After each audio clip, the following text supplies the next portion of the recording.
meeting. Okay. All right. All right, everybody, it's 10 o'clock.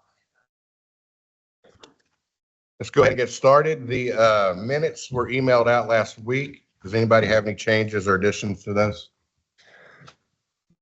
Not hearing any. We're going to move on to the water precipitation update. That was out on the table, and I believe it was emailed out as well. Adam's not here. I don't think there's any big changes in Canyon Lake's water levels or anything like that, but I do think Chelsea has the drought curtailment that she wants to discuss that we met with over the last couple of weeks. I'm not sure who all got to participate in that, but she'll go over that plan with us.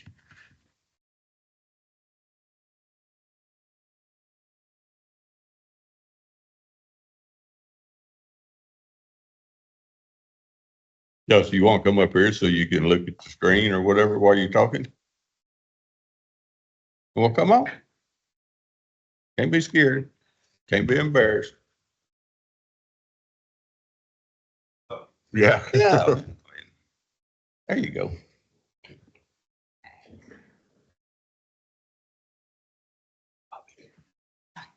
All right. Good morning, everybody.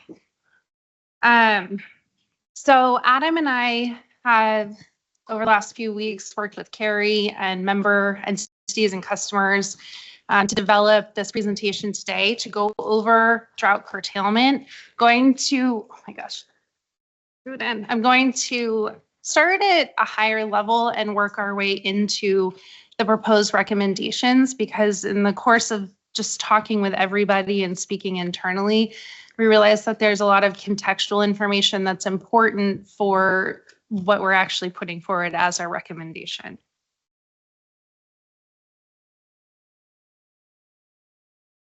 I might have to stand at the front. What are you trying to do? Trying to advance my slides. All right, thank you, Hannah. How's that? So October 11th, 2024, GBRA issued a 90-day notice for entering stage 4. It was the first time that it had intentions of entering stage 4, and so would be the first time that it was imposing a mandatory reduction. The mandatory reduction is 15%. In early January, I think just before that 90-day mark, GBRA issued a second notice that said curtailment for wholesale customers would actually become effective February 1st. So we are already in that window. In light of that, as you're all aware, we've had all these conversations about what curtailment should be. Adam and I think initially thought this would be relatively straightforward, which is what we planned for. Maybe we were too optimistic in that, but we did get through it, and we do feel good about what we're going to present today. Well, I'm presenting for both of us. So what I'd like to cover today will be contracted volumes of water that's under contract, specifically talking about contracts that CRWA is party to. So if individual members or customers have other contracts that CRWA is not a party to, if you've sourced water separately, that's not included in this presentation. Then we'll talk about the first approach for curtailment, which we're internally referring to as a direct method, and that means curtailment on those volumes CRWA is a contracted party to. We'll also look at some key contract provisions, the drought contingency plan that CRWA's Board of Trustees adopted, I believe last April, 2 relevant state statutes, and then this alternative method that staff is internally referring to as pro rata across the board. And then we'll conclude with our staff recommendations to the Board of Managers. Okay, drought allocations. So also just a note, all of the numbers in these tables are rounded just to make it easier to look at. When we included all the decimal points, it got a little squirrely. But in this table, we have applied this direct method, which is looking at what GBRA water would be subject directly to this 15% curtailment. On the first column here that says contract water, and I'm gonna run with county line just because they're first in the table. But this volume here, 1,308 acre feet, that's their total supply portfolio essentially, as it relates to CRWA projects. This second column here, the GBRA annual commitment, that is reflecting the portion of their total portfolio, which is GBRA water. In this third column, this is reflecting what happens if you take 15% curtailment, where's my pointer, 15% curtailment and apply it to this number, to the GBRA portion of their supply. In column 4, this is what happens if you take what's available after curtailment plus any other water that they have. In this scenario, it would be water rights. And so when we apply 15% curtailment to the GBRA portion of their water only, they would have a remaining balance on their portfolio of 1,150 acre feet. The impact of this county line, just using them as an example, is a 12.1% reduction in their total water portfolio. Is everybody with me? I have a comment or a question. So this is based on a 15% reduction over a contract term, right? An annual contract term. Yes, yeah. So we're looking at the amount of water available to them annually. Right. So if we may be in 15% today, but get a storm hang out over Canyon Lake or Kerrville next week and be out of it for the rest of the year. What do those numbers look like? I mean, what? We haven't gotten through that scenario. I think staff first is just trying to understand how we get through this immediate challenge, but it is on our list to work through. It's come up in feedback from members and customers, what happens if it changes. I like this chart here because it does identify that everyone has a contracted capacity out of a facility, but separate raw water contracts to make up that. Yes. Correct. Thank you. Yes. Actually, the only thing that I would note is that I believe, well, I may be skipping ahead of myself. I believe that it's crystal clear, and it may appear in a later chart. I think they have a certain amount of water that they've contracted for, raw water that they've contracted for separately that goes through the facility. Not this. But that's not in this chart. And so I just wanted to be clear about that one instance. Hang on a second.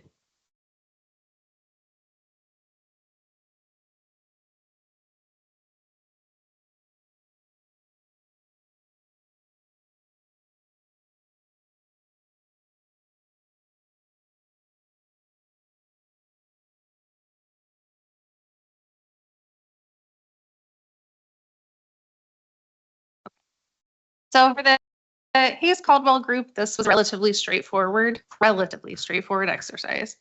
But for what we're kind of referring to as the South group, which is our Lake Dunlap Wells Ranch group, it is a lot more complicated to get at this kind of table. So we do have a table prepared, but before I show that, I wanted to just walk through this idea of GBRA replacement water, because it does affect the numbers that you'll see in that table. So from 1991 really through 2018, there was a series of contracts and contract amendments that were executed. Some of them were specifically with GBRA. Some of them are related to the Wells Ranch project, but there is a very direct relationship. Here I've presented 3, which is the highlight reel for purposes of today's presentation. The first one is that in 1998, an agreement for GBRA water was entered into. And there is language in that contract that very clearly requires the return of 5,200 acre feet that is out of district water back into the GBRA's district by December of 2018. And I apologize for this visual. I am not a GIS whiz. I did the best I could with what I knew. But what this image is trying to reflect is that the GBRA district, when it's laid over the boundaries for our members and customers, the boundaries are an imperfect match, meaning some of our member entities fall squarely within the district, some do not, and some straddle it. Those that straddle it to varying degrees, depending on how big their service area is and where it is. That becomes really important, again, for the numbers in the next table, and I promise I will tie this together. But what the language in that 1998 agreement is really saying is any water that's being used in the short term outside the Orange GBRA district must be used within the district after December of 2018. It has to be returned, is how we characterize it. With this in mind, in 2007, when the Bear Met project, or when Bear Met assigned the Wells Ranch project to CRWA, there is language very plainly stating in that assignment agreement that at least some portion of the water, 5,200 acre feet coming from that project, is intended to serve as replacement water for the water that has to be returned back to the GBRA district. Okay. Now in 2015, my understanding is that Wells Ranch project wasn't quite far enough along to meet this obligation. And so we worked with GBRA to get an extension on what I call the return by date. And so instead of having to return water to the district boundaries by December of 2018, they gave us to December of 2023 in order to do that. The other thing that is important to bear in mind when we get to the numbers in the next slide is that in addition to geographic boundaries where service area is in relation to the GBRA district boundaries, we also had to look at how much Wells Ranch water was available to each of the members, how much interest they had in that project, because that is really how we derive a lot of the numbers on the next table. And I'll go over this again when we're actually looking at the numbers. One of the other things that I really wanted to make sure to emphasize about all of this, because it has relevancy to what staff is proposing at the end of this presentation, is how much kind of cooperative planning was done to keep everybody in water. And it was much more reflected in the contracts than I personally would have expected in the contracts. But when you look at who was party to each one, to the amendments, to the detail, at least in the agreement where there is a fair amount of detail and hard numbers presented, all of this initiative was very much about regional management of water. And I think you'll find in the staff recommendations, that's really the tack that we are trying to take. Any questions about this?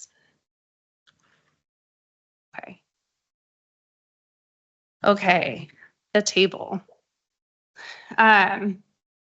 We tried to structure this table as similarly as possible to the one that was offered for the Hayes Caldwell group. And so I'm just going to use Cibolo as an example because they're in the first row. But here you have their total available supply, at least derived from CRWA projects. Then we have this long-term annual commitment of GBRA water. That is a fixed number. This column here is really reflecting water that had to be exchanged and returned back to the district.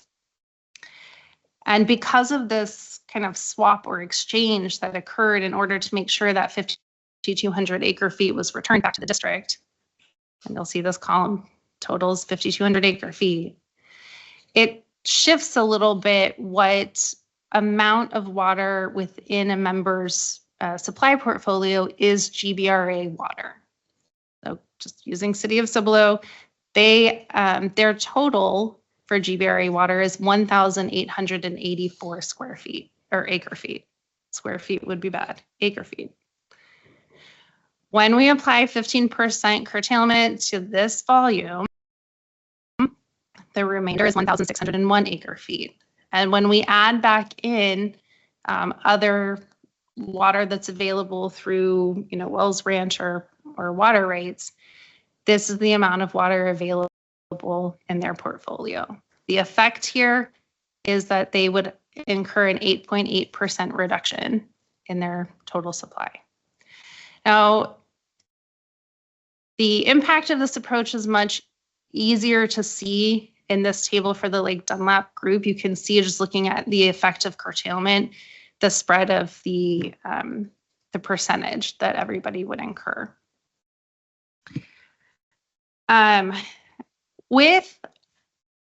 With more understanding about the nature of the contracts, the history on all of the projects, and the efforts that were made, again, to get the swaps done and keep everybody in water, staff really wanted to look for a different approach, to the extent that we could find one that made sense and was defensible, but look for a different approach that we thought was fair to everybody, so that those who had stepped up to participate in that swap, that exchange water with GBRA, wouldn't bear the burden of having taken that on, so that everybody could benefit from the total supply. In order to do that, we really started digging into a lot of qualitative information and contextual documents. So we looked at the contract provisions first.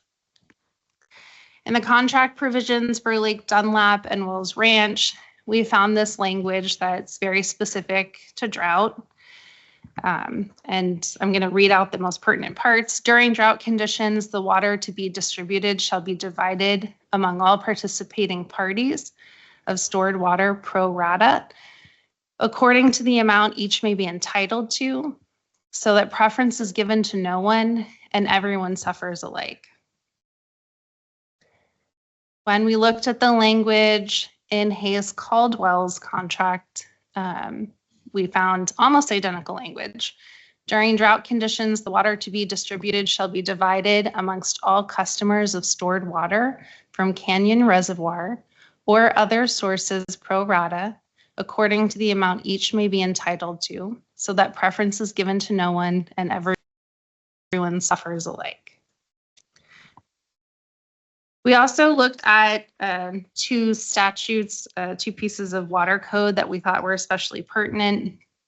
And you'll see parallel language in both of them. This reads, the commission shall by rule require wholesale water suppliers to develop drought contingency plans consistent with the appropriate approved regional water plan to be implemented during periods of water shortages and drought.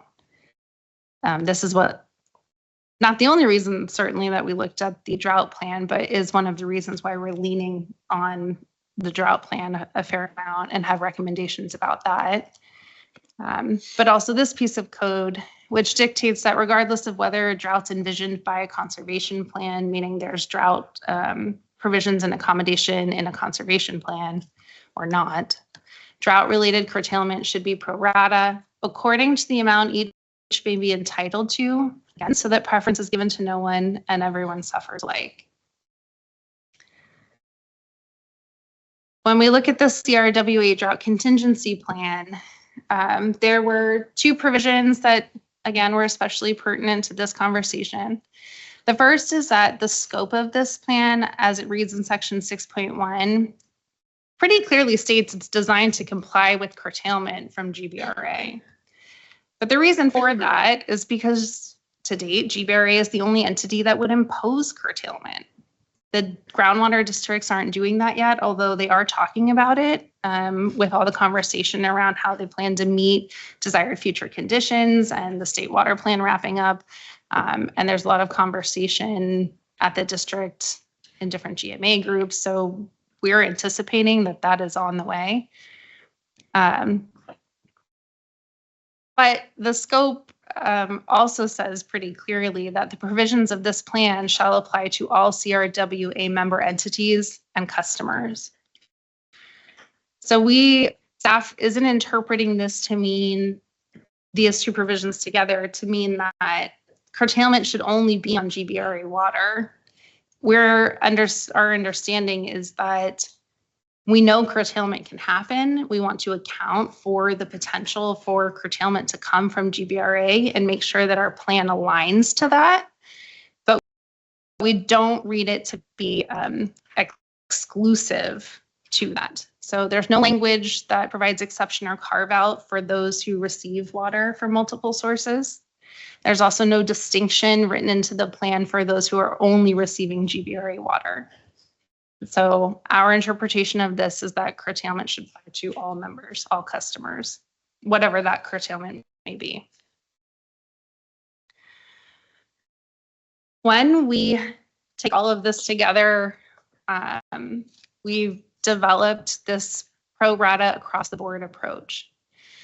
And what this scenario is doing is essentially we've determined how much GBRA water we need to reduce by, and then establish that if we wanted to spread that responsibility across all members and customers equally, everyone in the Lake Dunlap Wells Ranch group would need to take a 6.7% effective curtailment.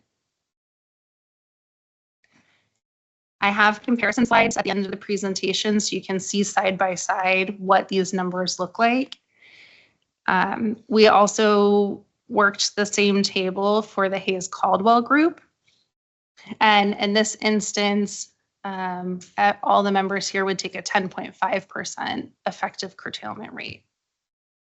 Again, the difference between the first scenario and this across the board pro rata that staff supports is in one, curtailment applies only to GBRA water. In the second, we determined by how much we need to reduce and then figured out what curtailment everyone would need to take in order to meet that volumetric reduction so that everybody is taking on a bit of that responsibility. Okay. This is the comparison table for South Group for Lake Dunlap and Wells Ranch. So again, annual contracts, this is your total available supply. This is what remains of your supply if we go direct effective curtailment, meaning 15% to portions of member supplies that are GBRA water only. And then the last column is what happens if everybody takes a bit of the responsibility for curtailment, whether they have GBRA water or not, in order to meet that reduction. And so you can see when we totaled them out, give or take possibly a bit of rounding, but when we total them out, we achieve the same reduction. It's just the curtailment is different for every member in the two scenarios. Everybody still with me? Everyone's so quiet. Okay. All right. And then the Hayes Caldwell comparison, again, reflecting the exact same concepts. Total available, curtailment to GBRA only, curtailment if everybody takes a piece of the pie. And here you can see a bit of the rounding, but they're very close.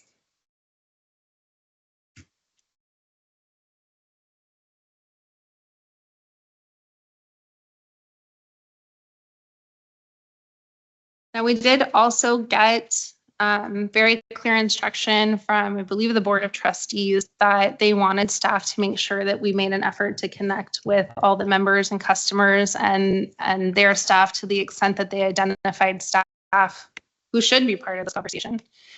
And so we did have some walkthroughs specifically just of the tables to try and get everyone familiarized with what the methodologies were that we were talking about. So they didn't get the full deck you're getting today, just the tables and some discussion about key concepts we were presenting. But we got, I think, a lot of really great and constructive feedback overall. Those that we were able to connect with, at least, they were very amenable to this kind of shift toward totality of supply management and looking at, the sort of across the board pro rata. In particular, because there is conversation at the districts about implementing curtailment. Am I going over time? You're going to have to explain that to me later. Okay. Well, I didn't do that. Okay. So they were very amenable. We heard things like water's mixed, no matter what the contracts say, that they wanted to be supportive of the region, certainly to the extent that it made sense and that they could defend it to their customers. And that it does make sense for other types of curtailment scenarios. Not everyone, loved that approach. And we did hear, devil's advocate and, well, if I don't, this may impact me and my customers unnecessarily if we take this across the board approach. But I think staff still feels that going forward, this across the board pro rata is going to just be sensible, easier for members to plan to, because it'll be much clearer how we do these allocations. It won't shift depending on what curtailment is imposed. But, we did hear both sides of it, but overall very favorable. And also a lot of encouragement that CRWA kind of maintain the legacy of cooperative management that stems from these specific projects and these specific contracts. We did get feedback that having clarity on volumes available and being able to plan for curtailments is key, especially for things like TCQ inspections or development board reporting. Being able to know what the numbers are is very important. And we did get a lot of questions about the logistics of this. How will notice be issued? How will CRWA track and enforce? How will we communicate this out? Also other scenarios that we need to look at as well. And then forward-looking comments. I think we heard both sides of a conversation on demand management. It's increasingly necessary. Is everybody doing what they should? Is CRWA involved enough in those kinds of efforts? But also that it's especially challenging for some of the members. And so we're trying to be mindful of that. There are, I think, other really great examples of regional entities across the state that have been able to do a lot with their members to align messaging on drought and update and align drought plans. And so I think CRWA staff is certainly helpful to, or open to help with that to the extent there's interest in it. Also, what will triggers be in the future for entering and exiting these stages, especially if we could be subject to different kinds of curtailment. And then a lot of questions, again, about tandem curtailment scenarios. So what happens if GBRA imposes curtailment again or doesn't come out of curtailment before a district develops its own rules? And now we're having to figure out what those structures look like. So with all of this in mind, staff has two recommendations. The first is that the Board of Managers issue a recommendation to the Board of Trustees to adopt the across-the-board pro rata approach as the CRWA standard. Again, we feel that it maintains this cooperative regional management approach that's in keeping with CRWA's purpose. It's certainly easier for everybody to plan to, and will make a tandem curtailment scenario in future much easier to plan to and adhere to as well. The second recommendation we have is that beginning in fall of 2025, staff initiate a review and revision process of our DCP. The purpose is essentially just to develop recommendations for amendments that clarify a lot of the conversation we've been having over the last 3 months to make sure that our plan better accounts for the entire portfolio, groundwater, surface water rights, and some of the future projects that we're talking about that may come with their own curtailment or contingencies. We would really like to see the drought plan just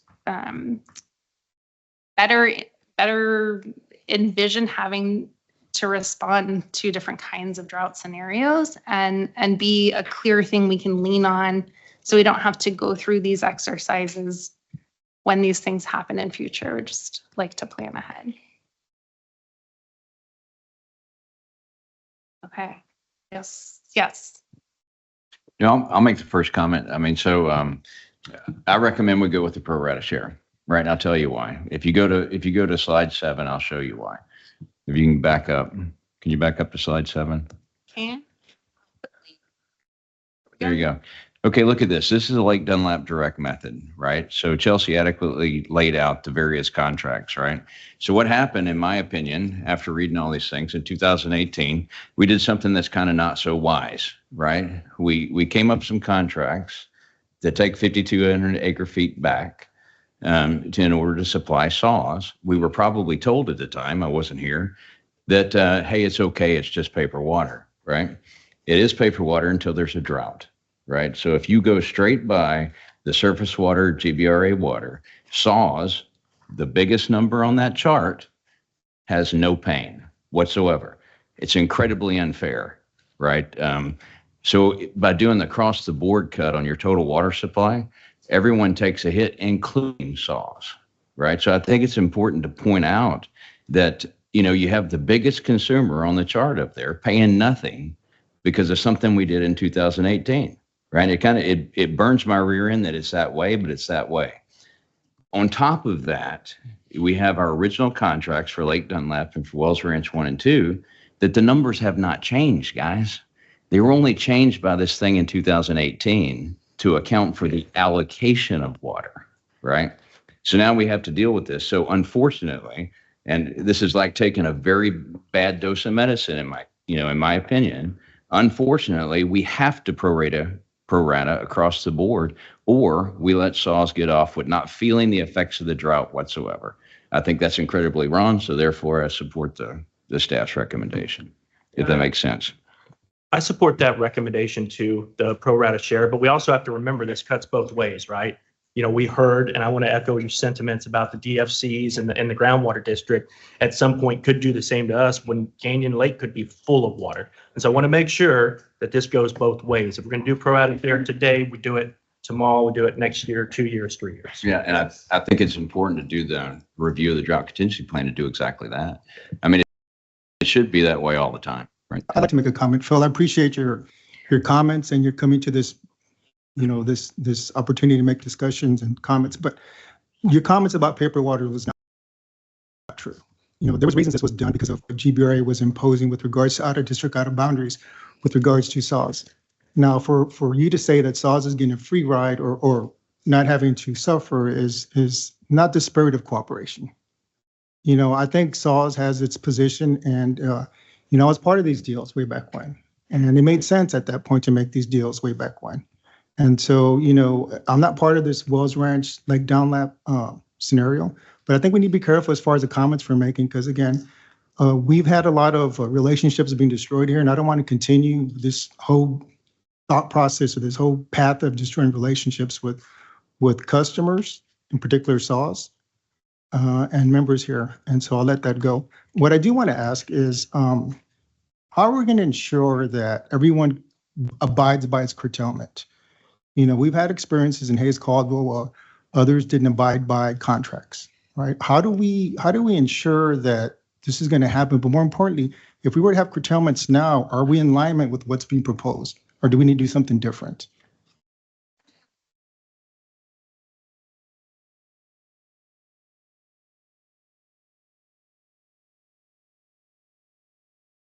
I don't want to speak too much on Adam's behalf because he's not here.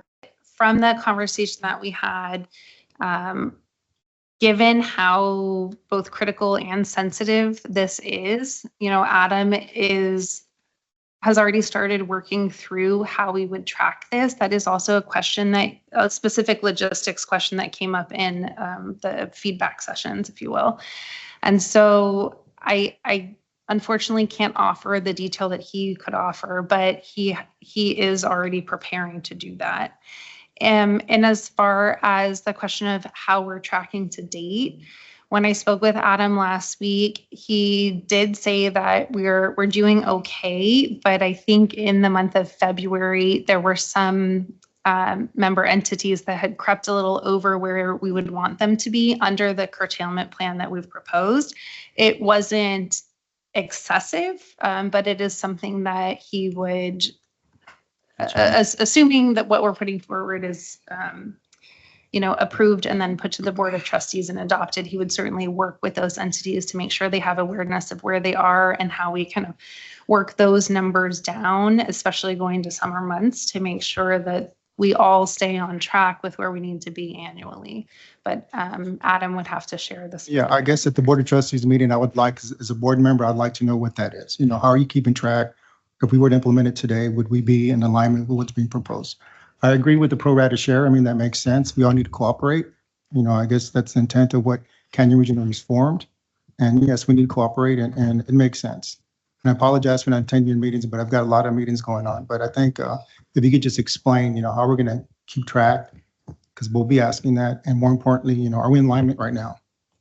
And let's say we get so much rain at some point this year, I guess all bets are off and we could turn on the throttle, if you will, or something. I just need, what is that? How do we get to that point? It's going to be based on our infrastructure, obviously capacity, but we need to understand that. At what point is it declared and we could just turn on the full throttle and take what we want, and just that'd be appreciative. Yeah, I move that we recommend for the BOT meeting next week across the board. I don't want your butt burning anymore. So You don't want what? his butt burning. He said it was burning his butt. I don't want your butt burning anymore.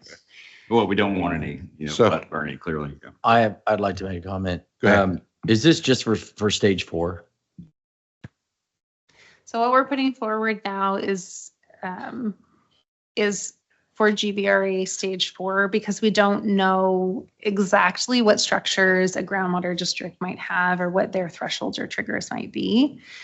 But there are advanced curtailment scenarios that we could develop as hypotheticals, and we want to do that to understand how far-reaching curtailment could be under this approach. But what we're showing today is specifically to get us on track with GBRA stage 4. And I understand that, but I feel like we're going to be back here again if the drought continues and we get down to the stage 5. So we need in my estimation, this is incomplete. We need to make sure that we have a holistic approach for the whole thing, so that when we go in, we know what we're doing and why we're doing it. I hate to say this is an afterthought, but we finally got to the point where stage 4 and we're like, okay, now what are we going to do? We need to make sure that we're doing a better job of getting ahead of these things, in my opinion. And maybe there's things that I don't understand and that couldn't have been foreseen. But I know that for us right now, our curtailment plan is a 15%. So this would help us overall, right? But I also want to know how much pain it's going to cause each individual entity, whether they have, if they are able to go to the 15%, and how much water they have versus how much they need to cartel, and how much pain that's going to cause. If there's pain points and we can get, since this is an afterthought and we're here at this point, we can't make a lot of adjustments, but if we can find out what that looks like, then I think we would be able to make a more informed decision. So if GBRA went to a stage 5, whatever that percent curtailment, couldn't the same methodology be just I absolutely agree. carried over? We just need to, but I don't want to sit there and say, okay, well, we're going to change it now. Like, Yeah. let's do it. Let's have a holistic approach of how we're doing this. Because if we go to another groundwater district and they're going to say, oh, we're going to cut by, well, then we're going to do it a holistic approach. Yeah. We just need to make it all the same, and we need to have it not ironed out, but we need to have a clear direction. I don't want to come back and then make adjustments. Yeah. When it doesn't make sense, we could do it now. So I think I misunderstood what you were getting at, and I apologize for that. It's okay. But in the recommendation, we do say, we want this to be CRWA standard. We want something that we go to every time. We'll have to figure out how it could work under other kinds of curtailment, like groundwater curtailment, and make sure that it still makes sense at that point. We want it to be sensible. But yes, we are recommending that whether it's stage 4 or stage 5, or GBRA has a rule change and now there's mandatory curtailment in stage 3, that we would implement this same methodology every time as standard, unless there's a reason in the future to have this conversation again and change it. Hey, so let's add a question too. Can you talk through the thought process? We talked, several of us own, raw water on different contracts from GBRA. And, what was y'all's analysis to figure, is there a way to use that to offset, everyone's pain? I just want to hear what y'all's thought process was. Are you speaking specifically? So about I'm 1,000 talking about, acre feet? for me, I would be willing to use the 849 acre feet of raw water if I could, right, to help offset the curtailment. I'm already taking a curtailment on it directly from GBRA, but I could curtail more from that. I would be willing to throw that on the table to help everybody if there was a way to do it. Did you guys think through that process? Adam and I have talked about it a bit. Carrie and I have also talked about it. And I think we're certainly open to that if the group is open to it. Again, the recommendation we're making here is something that would be across the board. And so in order to take advantage of the offer, which we're appreciative of the spirit of it, certainly, and trying to find solutions, but it would require, I think, a separate conversation to make sure that everybody is on board. It also would require probably a short-term lease agreement, so there's a contracting element and payment. It seems to me, a way you could possibly do it is I basically just, we do an agreement between me and CRWA. Mine becomes your inventory, right? You use that inventory for the benefit of everyone's cut. I would be willing to explore that option. And I don't know if I'm the only one in that boat, but I mean, I have raw water. I don't know if others are like that, but I'm willing to do that, right? And then make everyone's pain less, and not to, we wouldn't be in it to make money off of it, right? It would just, offset the cost of the water itself, and that's it. And I'd be willing to do that, to help across the board. We would too. We have, our excess is simply because our plant can't pump it enough to get it out. So we've got plenty. And I think that could look like, a short-term agreement between Green Valley and CRWA. We had to figure this out. It becomes CRWA's inventory. And then you curtail on behalf of everyone. And then it would bring everyone's curtailment down, across the board.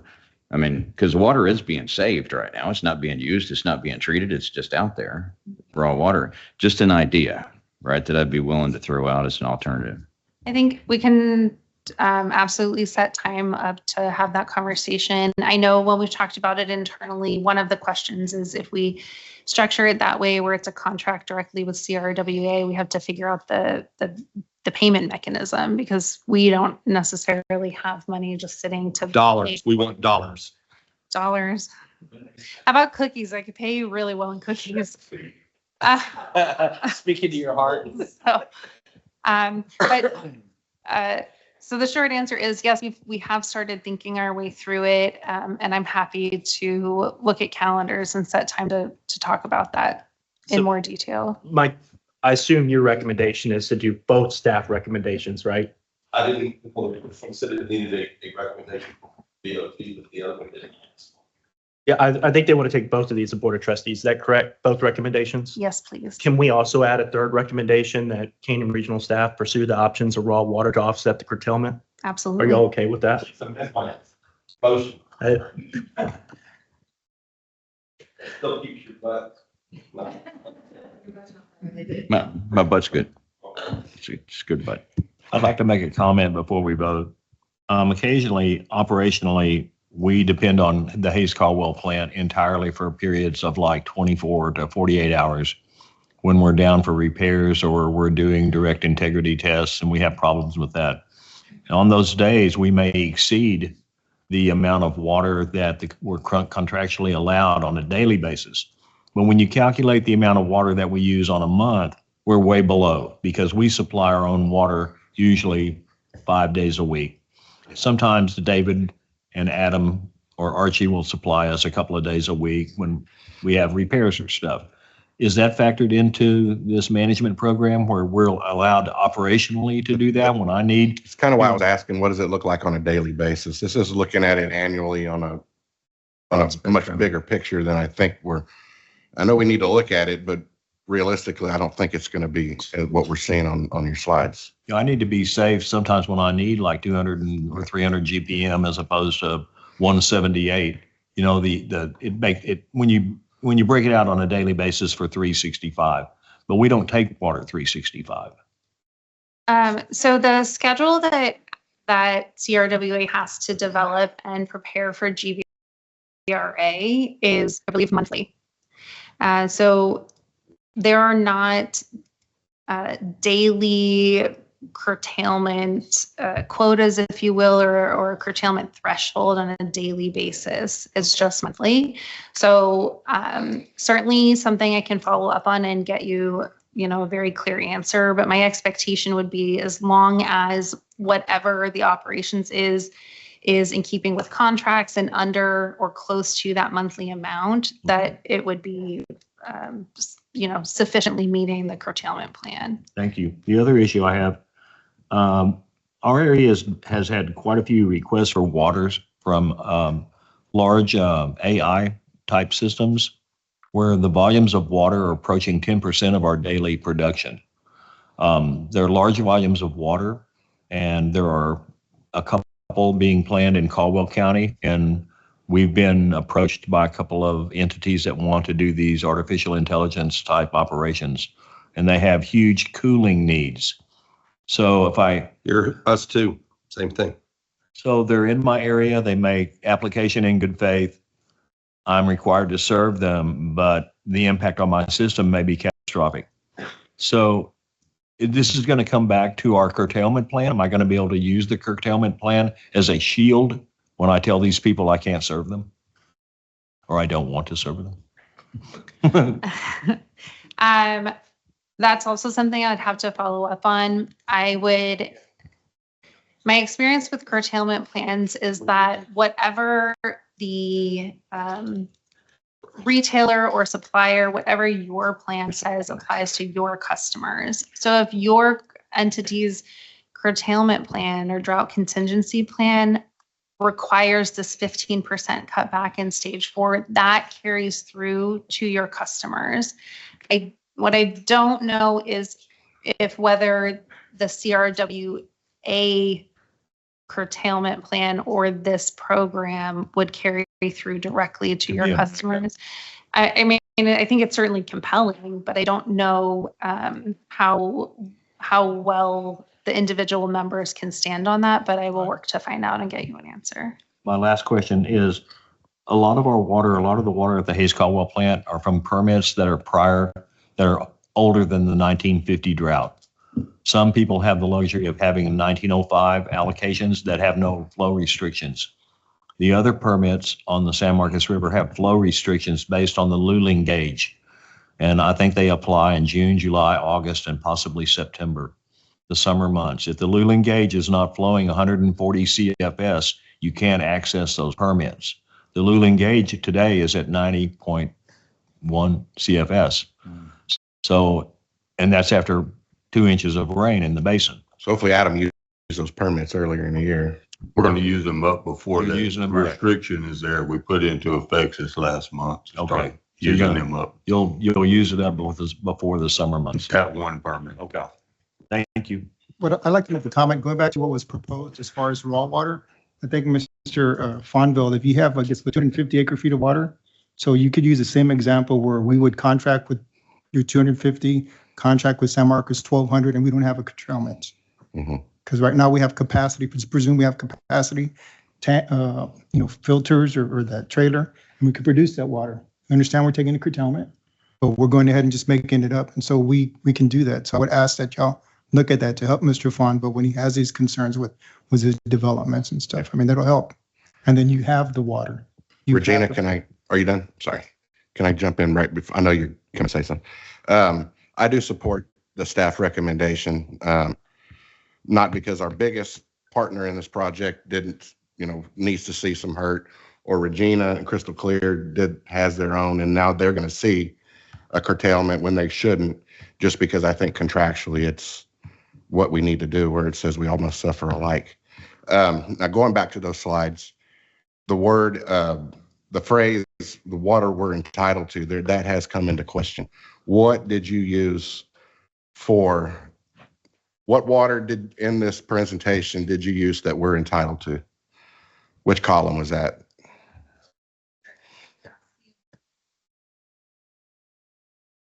No, ma'am, it was the contract provisions. There you go.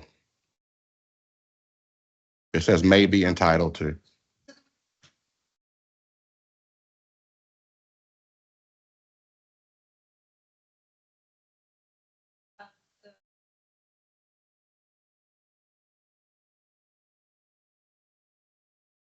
Yeah, if you'll go to Hayes Caldwell or either one, just show me annual contract. Okay. Okay. For me, I think that if there's water on the table that we can hash out and figure out a better way to cartel the pain, I think that needs to be ironed out before we go and send this to the trustees. And for that reason, I will not vote for this yet. We need to have that buttoned up. Is there a pain point? Like you have to have this now in order to do something? Is that why you're pushing? Yeah, I mean, we are in a curtailment window with GBRA. And so the longer we put off establishing what our approach is going to be, the longer we take to let everybody know what they have available on a monthly basis in a way that conforms to what we put to GBRA. We want to be able to provide that clarity so that everybody knows what to plan to, what to be doing, so that we can start tracking where we are in the year. It is very possible, and I think there's a lot of cautious optimism that the weather will change and we'll get precipitation, but we're not expecting that. Certainly staff is not expecting that. And so it just is the sense of the longer we deliberate over this, which if we need to, we need to, but the longer we deliberate over this, the longer it will take us to provide clarity to the members and customers. And we would like to give clarity. My issue is when you adjust yours, I would adjust mine. But if it's going to adjust again, I'll have to adjust mine again. And so I just want to make sure that that's clear one time and do it one time. Well, my urgency would be, I'd rather tell GBRA what we're going to do as opposed to them telling us what we're going to do. Yeah. So they've already told us what we're going to do. Well, We're gonna they could tell us reduce by specifically 15%. by, What do you mean? they could say, you don't get to count raw water. You got, you can't, we're just telling you what, they can make the rules. Well, if they're doing the 15%, and I understand what you're saying, but the additional raw water that may be available, GB suds or whoever, it's kind of, outside. that's a separate issue. The methodology needs to be established of how we're going to do it, whether we're going to do the team player or the independent. So I think we pretty much, it seems like everyone here kind of goes with the team player mentality because that's what regional water is about. So I think if we vote to establish that, or we recommend that, you, not me, recommend that to our board, then I think that's the first issue. The secondary issue then comes in with if there is extra water, it would hopefully be applied to the same methodology. If that is different, then I think then it would be probably internal leases among single and dual parties to say, okay, well, like Crystal Clear doesn't need an extra 300 acre feet or whatever, but because it's allocated to us, because it's the share and share alike, we can say, we'll shift it to somebody else. We'll let Maxwell take it. We don't need it. And I'm sure there'd be a price attached to it because it would make sense that we'd cover at least your cost. But it wouldn't necessarily be that we would pay it, needed to reimburse us. You would just take that responsibility. And those are the kind of things that need to be worked out. So that's a secondary issue, I think. I think we establish the methodology first because we're going to have to do it regardless. And so it's just the icing on the cake if we do the other. Well, and I was sorry. And to that point, I was thinking that if that was the case and the methodology was the same, you would put it back to CRWA and then it would reduce everyone the same. That's Right. right. Yeah, that's, we just But not giving to just Maxwell or us or you, That's right. right? so what I'm suggesting is exactly what Mike was saying. We say, okay, yes, we recommend the pro rata share across the board is the way to Okay. go.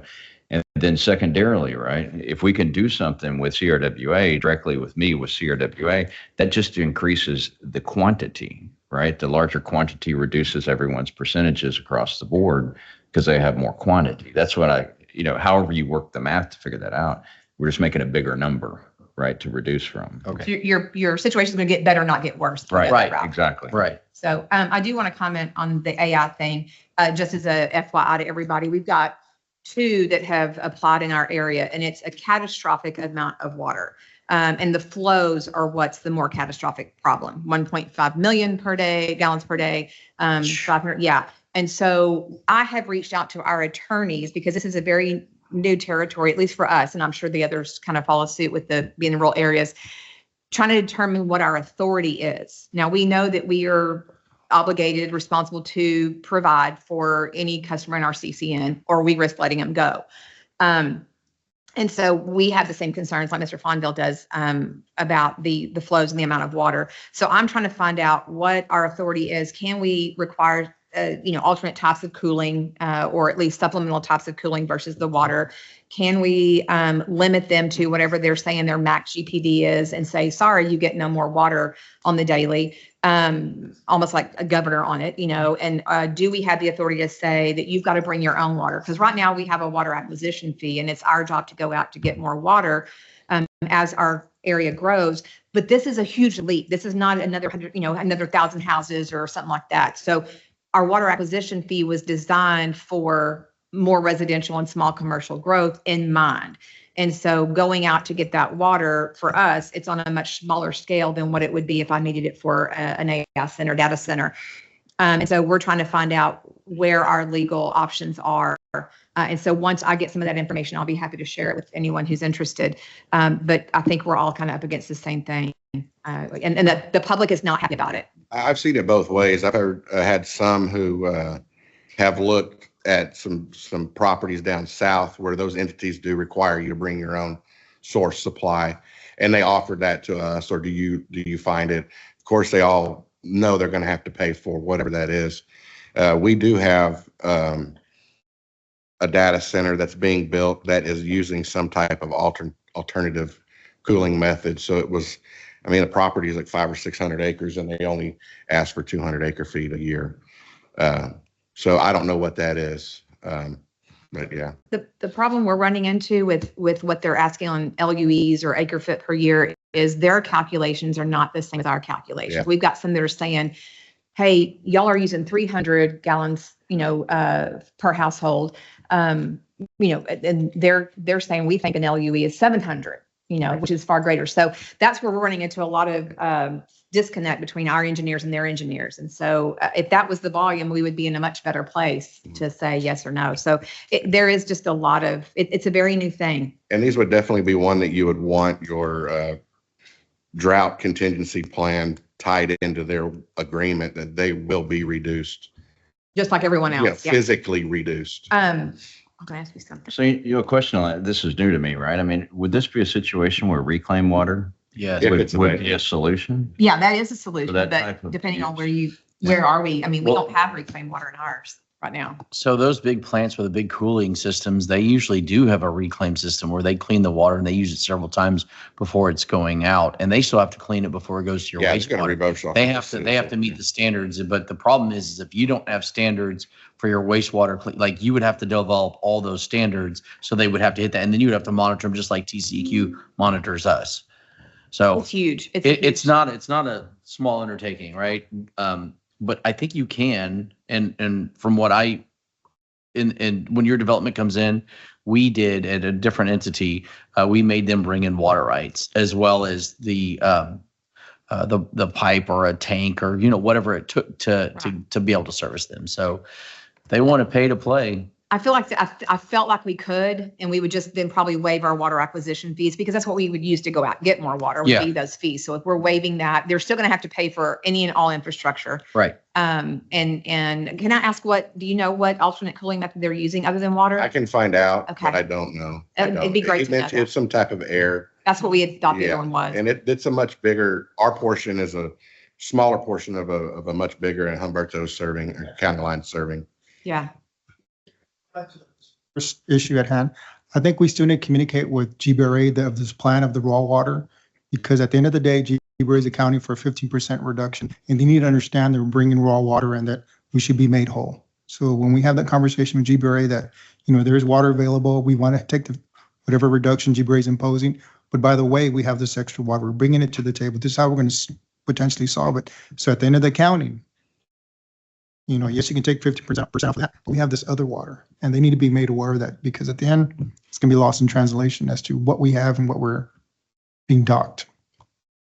I did want to question something on just for clarity. So you're saying that you do monthly reporting for the GBRA usage. Is that 15% curtailment based upon annual or that monthly amount? So like with his situation, if it made us go over in a month, I think we're probably still good. It's the annual amount. Is that a correct statement? I think so. I'm gonna, I think, answer your question, but you'll let me know if I'm missing the point. The way it's structured is based on annual numbers. So Adam did some work to go back and kind of look at everybody's trends over historic months to understand where their peak's going to be, what months we would anticipate they're likely to need the most. And he kind of did this exercise to back into monthly numbers to provide to GBRA. That is what we need to complete and resubmit to them.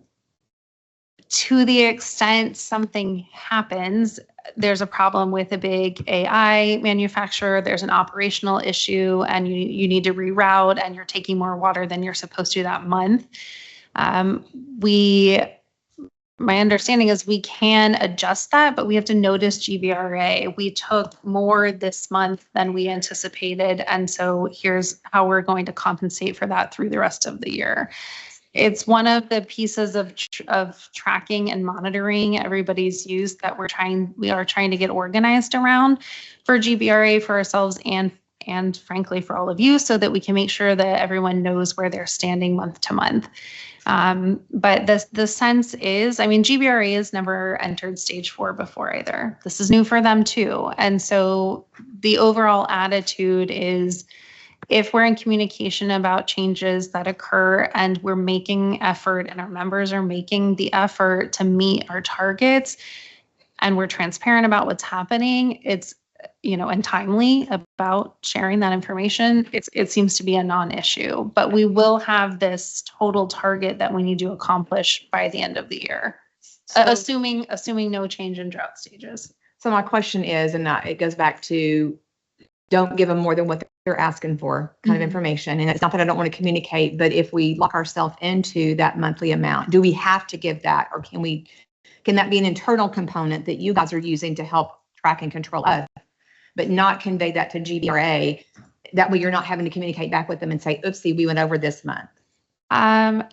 I would say potentially, in the same sense that you all want to know how we'll track and enforce this, we also are figuring that out with GBRA. And so if there is some kind of monthly report out to them, or they're tracking us and telling us where we're at, we'll need to respond to that. What they ultimately decide to do, we don't know yet.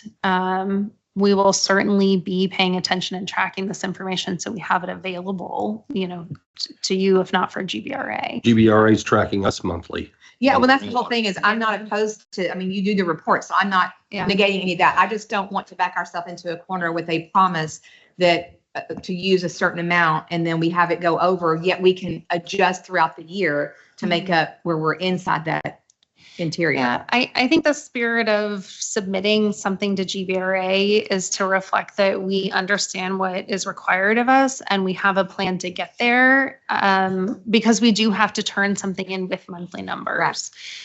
Right. But again, the impression I have is, to the extent we need to modify that for whatever reason, we can do that, but we will have to be transparent and work with them on that. If we exceed 1 month, and we need to cut that from somewhere else, from the next month, from the month of December.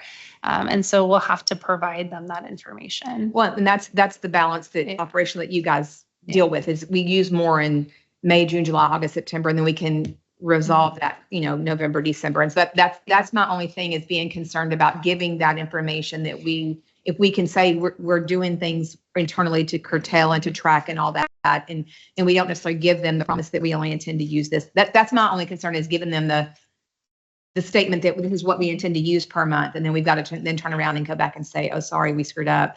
You know, and of course we are back on trends, and I get that. I completely understand the process. I'm just concerned about giving a definitive answer per month, what we are planning to do, because then you've got to go back then and report.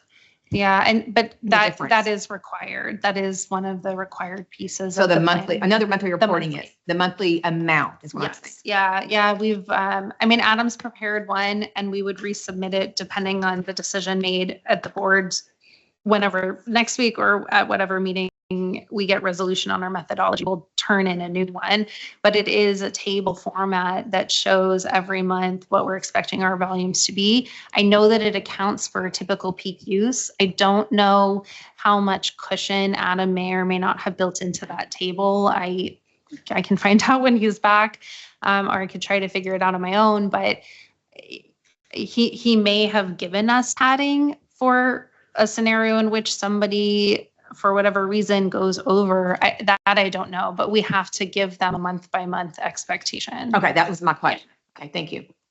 Any more comment? I have one more. I'll let you go first. Yeah, that's what I was gonna say. So in that scenario, that at this facility, you report what you have an intake, you withdraw the water, you report what you withdraw. At Hayes Caldwell, are they they provide our flow. Are they reducing the flow by the mandatory 15%? Or is it still without? Are you asking if they would like choke back a valve or? I don't know the answer to that, but I can find out. My understanding is that they are not doing that. They're expecting everybody to do that on their own, because the plans for all of their customers will be slightly different, and there's a lot of shared infrastructure. So Yeah, this was a great hard work and a great presentation. This is something we're going to need to recommend to the board. I know Jacob's opinion. This board typically hasn't been a majority rule type situation. Well, it kind of is or isn't. Jacob, I think the will of this board is to recommend, and if you need to share with your trustees your concern. Okay. Awesome. All right, moving on. We're going to go to Nick Sherman. He's not here, so there's a sign there that gives instruction on what we can and can't do. Do we need to go through these text dot updates? They do it. So Nick, Real fast. real fast. So Nick Sherman is chairing the construction committee now. I will try and give this as quick as I can. I guess that we're on item 3.3A. Is that where you jump in, Nick Sherman? Yes. Okay. So the pipe, well, let's take a look here. These are in different order than what I've got here. I don't think we have anything new on the two items here on the IH10 and FM1518. The contractor is still slow to respond on getting those projects taken care of. Item 3C, I think we're still waiting on the text dot agreement. I don't think that's gone to the full board. I was not at the Board of Trustees meeting in March, so I'm not absolutely sure. Hayes Caldwell pipeline, my understanding is at the last trustee meeting, they went through some of the eminent domain documentation. I think they've acquired one easement, and they still have another 7 or so that they're working through. Quick enough for you? Yes, sir. Okay. There is an update from Gallegos Engineering if you need that regarding that Hayes Caldwell pipeline. We're going to move to item 5, water treatment plant improvement projects. That also says Nick Sherman, but I think we're going to move that to David here. Don't do that. The ARWA interconnect. Oh, I don't think there's anything new on that. Okay. We had some questions at the committee level about the chlorine residual coming in. David answered some of those questions. They're still working on how that interconnect works and coordinating with Green Valley. additional membrane water treatment plant upgrades, and I guess this item will include the strainer project that staff is seeking recommendation on? So my understanding at the construction committee is that there needed to be some clarification on the scoring matrix. I think that Nick helped score the project or score the bids. At the construction committee, we didn't make a recommendation because we didn't have all that information. My understanding that was going to be cleared up, and the intention was to have the board of managers make a recommendation. Okay. Do we know if that's been cleared up?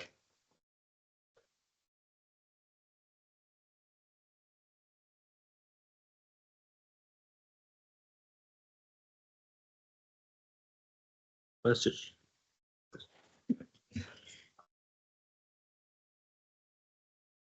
Okay.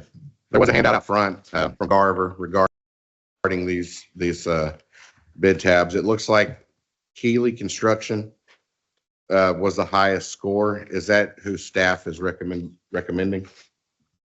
Yes. Does this board have any reason not to go with staff's recommendation to Keeley Construction? Are the actual bid tabs in there somewhere? Or am I just missing it? Page 2, it's not in the packet. It was in a separate handout with Garver. Are you talking about the dollar amounts? Yeah. We did not hand them out, y'all. Okay. I think I got them at the construction meeting. I'm sorry. Okay, just want to make sure I wasn't missing some. Mr. Chair, is this budgeted? And how can we make a recommendation if it's not budgeted? It's budgeted, but not for the full amount. It exceeds the budgeted amount.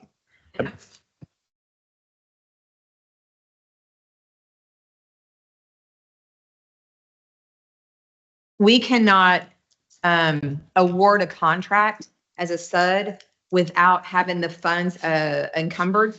And so that was my question. I think he said there was like 900,000 that Canyon Regional had, and then the remainder would go in the next budget year. And the reason they do that is because what happens if you don't budget for it the next year? Now you're $1.5 million short. So I know Carrie had mentioned that Canyon Regional has funds sitting there that they could allocate to do for this project. So then it would have them encumbered. But again, there'd have to be some sort of guarantee that we were going to reimburse that. Can we make a recommendation with a budget amendment? We certainly can always recommendation with budget amendment. But it's just, the thing is, I think this contract is going to go, it's because it's a capital project. It will go over probably 2 years, this year and 2 fiscal years, this year and next year. So it may be something where we do the budget amendment, and then whatever is remaining would carry over then to the next year. It would just be a continual capital project. That way it would force it to be next year's budget, I guess is what I'm trying to say. So I want to make a comment right quick, just so y'all know. There's 6 strainers that are back here. They're pre-filters. They are failing. They do not work automatically. We have to manually clean them. We have to take them completely apart every day during the summer and clean them one at a time. They're very brittle. If one fails, we lose 1/6 of our production. 2 fails, we lose more. Just keeps going. They are going to fail. Well, that we're laughing, but that could very well be. It could happen in a heartbeat. Let a rock or something go through there. It's going to knock a hole through them. These nanostone filters will not work without them. And 100%. I'm not negating that we need I to know. do it. Yeah, I'm just we letting you understand know that. Okay. The other thing is, with the tariff stuff, the price on this here is good till Monday night, the 14th, at the end of our board meeting. At that time, these prices are no longer any good. And we have to go out for rebid. And we have to go back out. But the people providing the filters are holding that price until then. At least they've told me so far that they're able to hold it, but it won't be no good after that. Joan, do you know if Carrie's looked into how to fund it so that it's covered for the encumbrance of that full amount of money, not just the 900,000? We were on it. Yeah, go ahead. So he and I have discussed it. And so, yes, we have the dollar amount for 2025. This project is not going to be completed by the end of our fiscal year. So whatever that difference is, we will put into fiscal year 2026. If we expend cash wise, we'd be able to take that out. We have some available funds and just take the difference and put it in 2026. I just want to make sure that we don't, that there's not just discord to the point where it winds up not being in the budget next year. That's my biggest concern. Is we've got to do It is. something We that's. do have available funds in the repair and replacement plan where this is coming from. Okay. So it's not like we don't have available funds. We just really need to replace it. Yes. Okay. Based off that conversation, does this board make a recommendation? I recommend we move forward as long as there's a way of funding this, Okay. whether Canyon Region comes up with that for the Board of Trustees, and I agree that we need to be clear as to how this is going to work. We understand the effort needs The to be only done. question is, how much is it again? I just can't find it. I'm 2.7. And so the original one was 1.3 and it came in at 2.7. Okay, I'm good with the recommendation. Ground storage rehabilitation?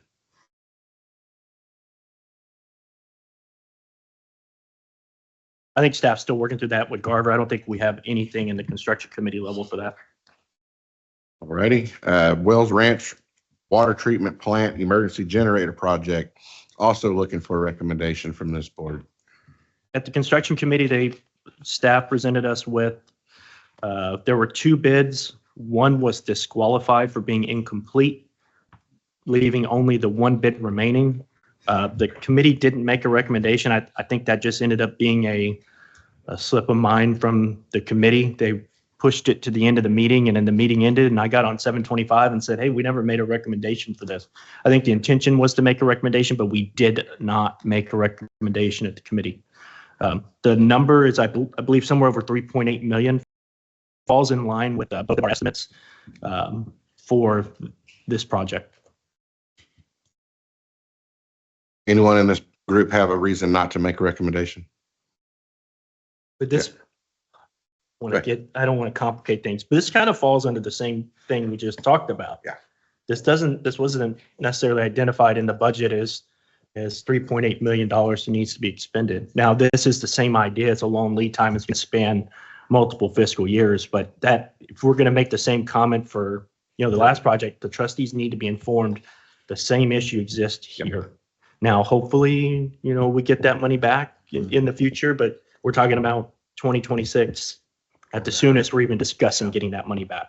So just so everyone's clear on that. Okay. Hayes Caldwell Water Treatment Plant, take construction, DN Construction.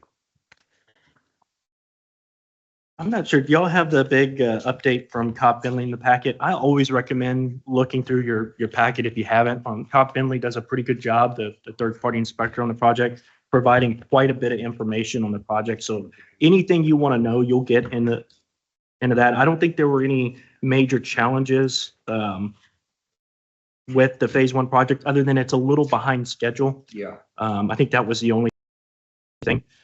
Nick did mention at the construction committee meeting the need to kind of gently push them ahead.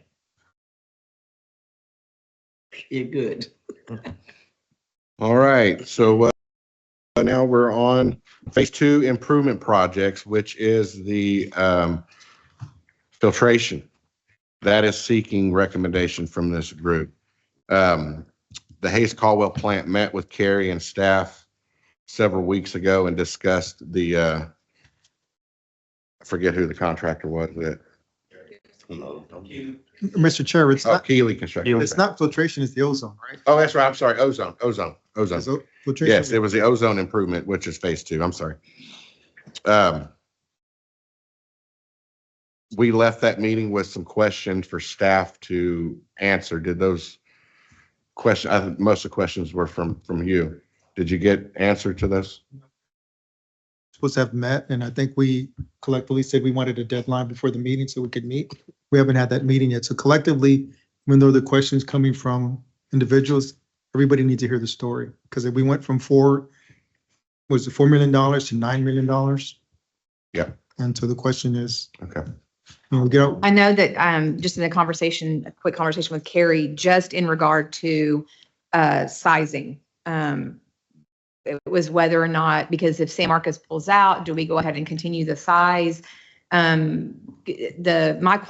main question was, if we do it with San Marcos and Martindale, the full blown one, as it sits now? Do we, what is the price comparison to that if we do it with just the Martindale in there or with nothing additional in there?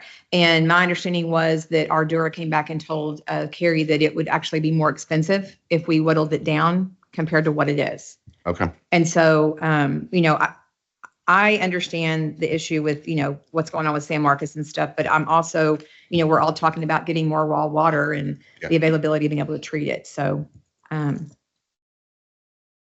good with moving I forward. think the with it. description was from Carrie, because this is, you're talking about from yesterday's executive committee meeting about the agenda. Okay. I think the discussion was the design cost to go back and redesign it to remove the guts of the ozone generating equipment would cost more than just leaving them in. Correct. That was the explanation that. Yeah, the overall expense would be Yeah. more than what it is. Yeah. But I'm not sure if that was y'all's only question or not. I appreciate that Regina saying that, but I think collectively, we had board members here, we had board members there, they need to hear. We had a meeting and my understanding what direction from Carrie was, he's gonna get back with us and let us know what that was. And all I'm asking is that we all hear the same story. And then we'll make a decision of the board of trustees if we're gonna move forward, but I think we need to hear it. Yeah. Because I thought that was the main concern was what they just addressed. What else was there? Well, I mean, offhand, I can't remember because I've had Yeah. a lot of meetings, but I think the nature of the business, the purpose was to regroup and just let everybody know this is what it is, because we knew there was a time sensitive issue here, right? We know that. And so let's put back on Canyon Regional, get a meeting together after you figure this out and come back and tell us what it is. And I think it's, especially since, it's effective if we all hear it. Again, I had a board member here. You had two here. I think they want to hear that everything's the way it is. Well, I guess now they'll hear it at the Monday trustee meeting. The only reason I heard it was because I asked a specific question. Yeah. That's the only reason I got an answer. Yeah. I think, from my recollection was that was the biggest question was, do we move forward with the proposal? What it is phasing in San Marcos's water. It's half plumbing it and then just adding the ozone generators. They'll just bolt right in, whether just going back and re-engineering it to not treat it. And I thought that was the biggest question, at least from my group, it was.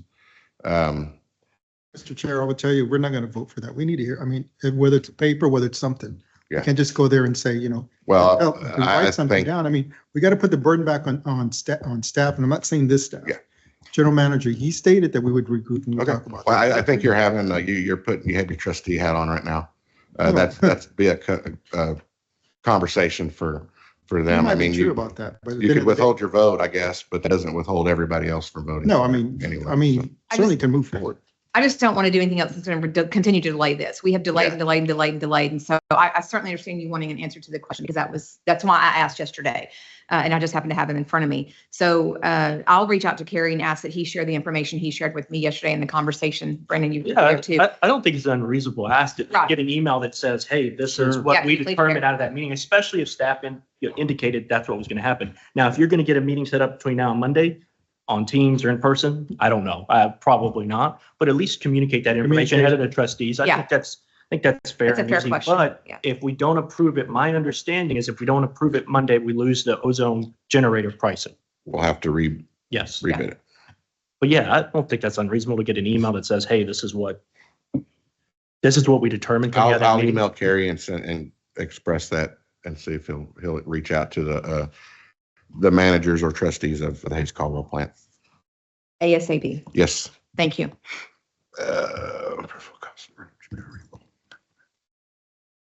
Membrane filter upgrade.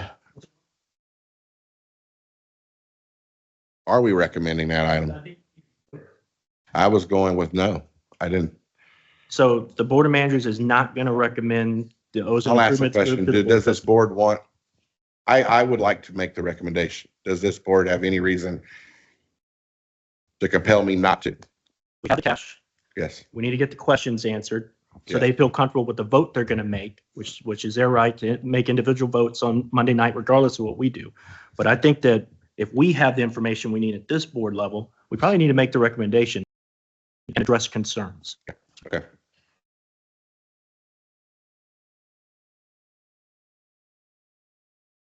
Yeah, we don't have the information at this board level, but I'm not worrying. I guess I'm wearing multiple hats, but I'm fine with moving forward. It has to move forward, right?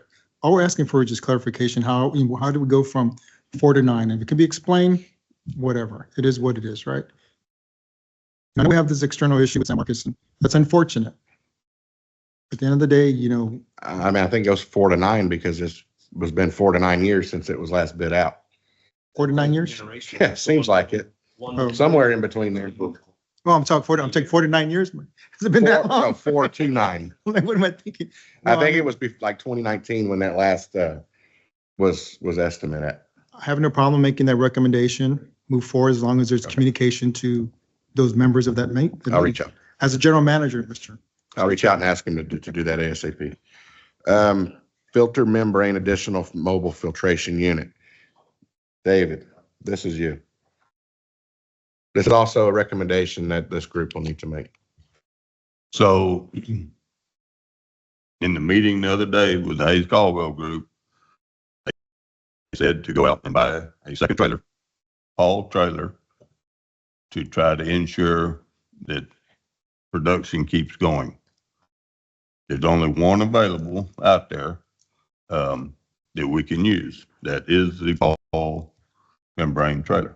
You can't use any other one because there's no pilot studies for them. It's the only one that's been approved. We've already contacted TCEQ about it. They're giving me the go-ahead to get everything going on it. There is some steps we're going to have to take for them, but the supplier is in contact with them. Our engineer is in contact with them, and I've met with them face to face on it. This unit costs $2.3 million. It's brand new. Never had water going into it. Everything on it is brand new.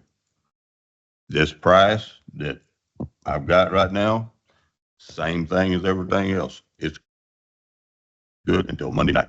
After that, it will go up, and they can't even tell me how much it'll go up at this point.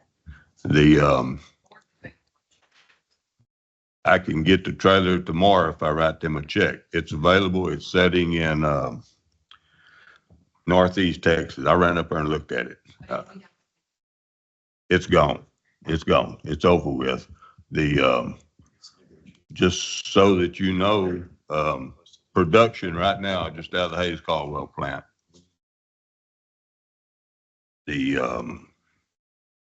On the Coke system, that is supposed to be able to do the 3.4 million. We're doing about 0.56 a day out of it. We're afraid to push it any harder. I mean, we can go up a little bit, but the more we push, the quicker it's going to fail. When it fails, that number is going to automatically drop down to at least 1.7 out of that plant a day. That will be up to y'all. That's all it'll do. That's the most we could get out of this other trailer. The new trailer that we were talking about buying, that we've told them we're going to purchase, is we'll do about 1.1 million a day. They're saying what we can get out of it, of finished product. It's a little bit smaller than the one that's there now, but there are none of them the same size. We missed the window on renting or buying a while back. And there was 3 that were available, and I was told the dates when we could buy them or lease them, and it was all not done, so we've missed them. So to get a trailer the same size as what's there now, 1 year from the day I give them money before it's available. And that would be a brand new one. I do not have the price on that one. They won't even give it to me right now until we're ready to sit down on something because of the tariffs and stuff. But you're still recommending getting the other. Very much recommending it if y'all want to continue getting your water. Okay, so That could put us the 5 of us met. The 5 of us met, and we did go with the recommendation of purchasing what staff was recommending to us. Brandon. Yeah, That I got to throw wrenches in Yeah. everything, right? So same comment here. We don't know how it's going to be funded, so we need to address that, right? We don't have funding for this currently. Second, and that's fine. This is an emergency. We figured that part out. I think we had discussed using funds borrowed for the Hayes Caldwell improvements. We asked them to look into it. We Yeah. can use it. They're still trying to determine So, that. yeah, Yeah, but we that- need to move forward and maybe we could borrow money from Canyon Regional. That still needs to be determined too. The other problem is the procurement method itself. If we're going to take a recommendation to the Board of Trustees, we need to make sure that first we can legally procure this in the manner that we're doing it. So that was a concern from the executive committee when we had this on the agenda. It is still on the agenda for Monday night. We're still getting clarification on how we need to handle the procurement of this. So I don't mean to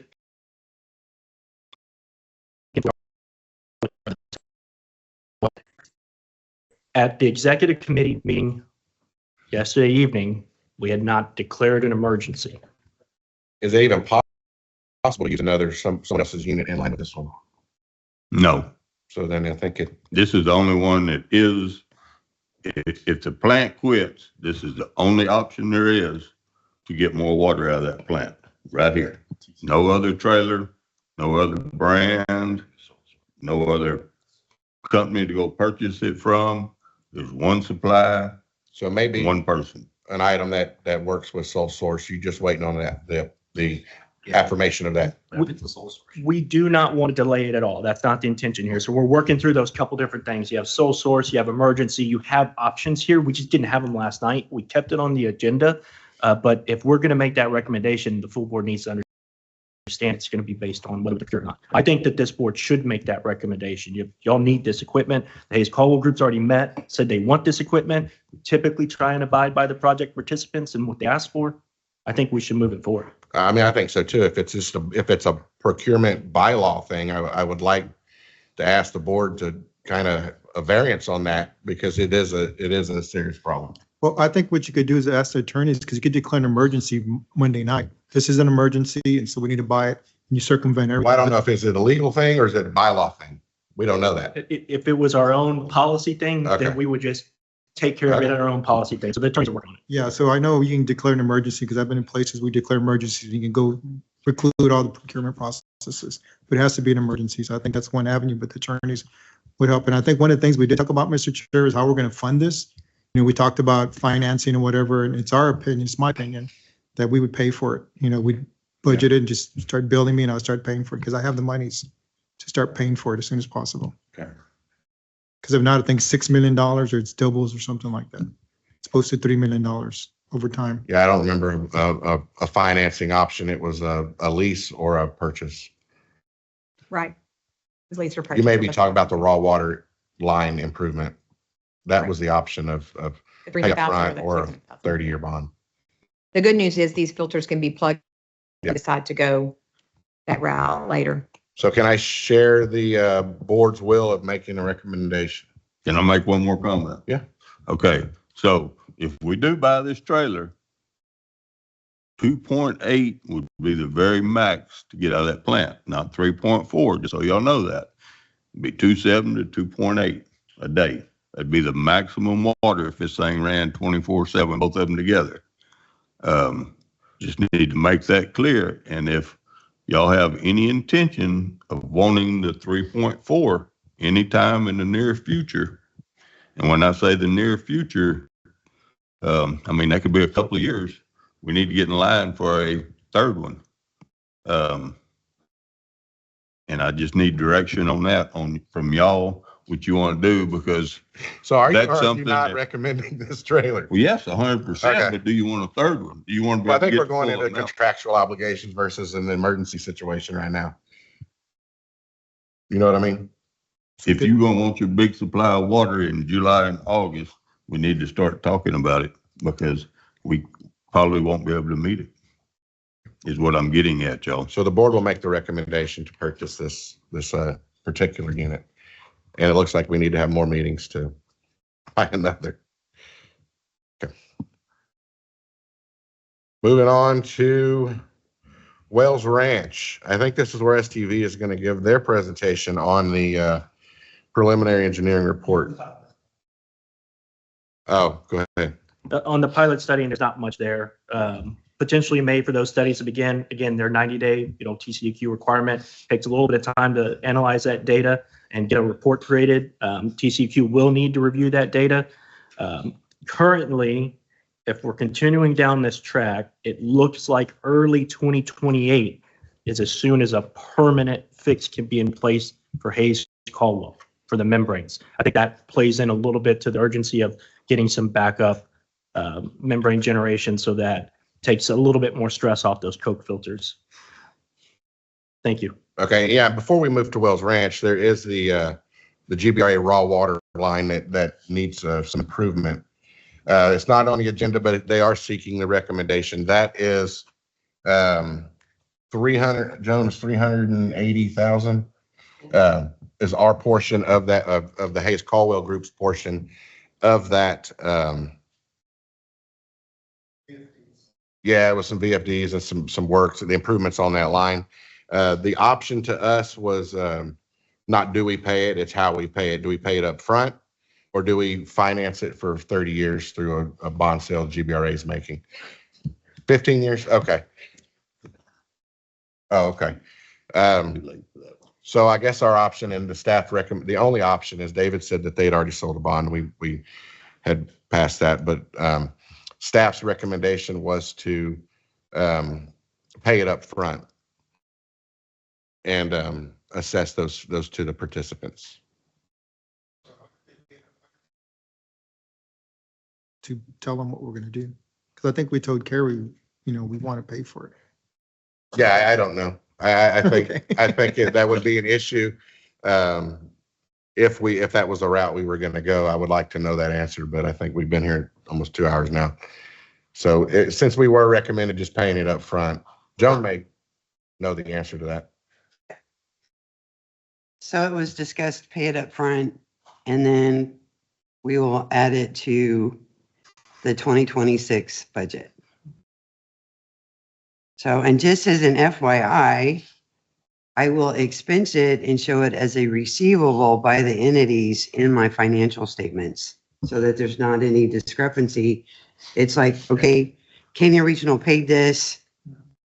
It's a receivable by the 4 entities. So you, like in 2026, you will not receive an invoice. You will receive a statement stating that you owe. And, we'll do That'll it be over. based off our plant capacities or the variable cost. I'm sorry? What we owe to Canyon Regional is based off our plant capacities, or is it a variable cost It's on the based amount on we plant use? capacity Okay. with, or the line capacity with GBRA. Okay. Alrighty. Can I ask, we've just talked about a lot of items in the last 2 hours that are all being deferred until a second fiscal year. Can you go ahead and get us what those numbers are going to start looking like for next year? And that way we're not getting them in June or July. There are a lot of items that we're stacking on top of each other. Yeah. That probably need to be shown to everyone ahead of June or July. Yeah, I don't want to step on the budget committee's toes, but we probably need to start seeing those numbers as we keep approving things and raising that tally, not fully seeing them all put together. There's a lot of stuff being added to fiscal year 26, including here at Lake Dunlap with Nanostone at some point.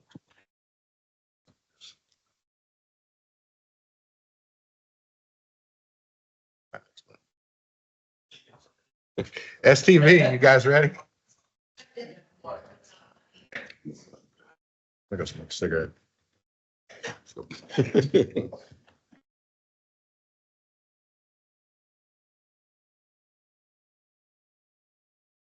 Okay, I'll maybe a 2-minute break, 3-minute break. It looks like we're getting started. Is that okay?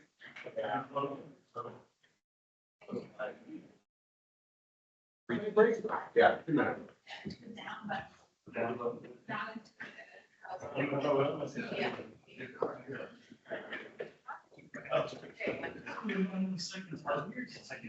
Yeah, it does.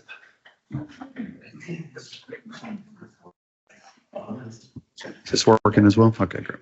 I think so.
Yes, sir. Yeah.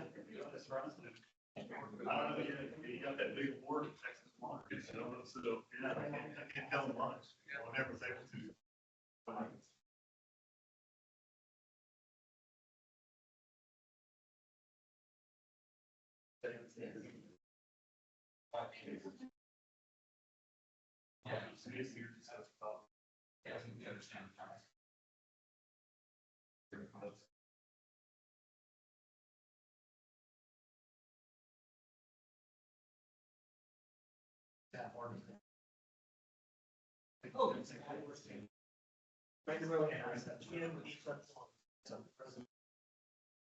Okay, great, yes, I've been to a few meetings.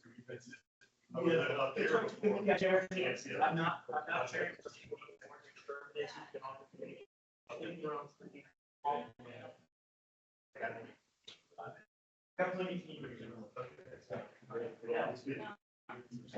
Yeah, thank you for staying so long.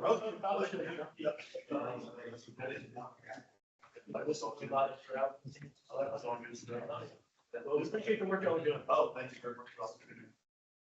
Appreciate yours. Trying to keep it light. I'm heavy, trying to keep it light. Yeah.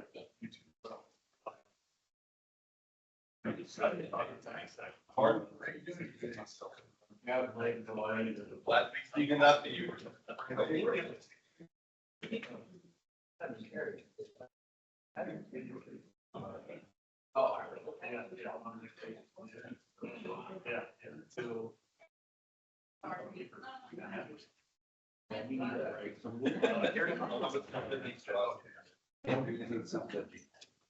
I know.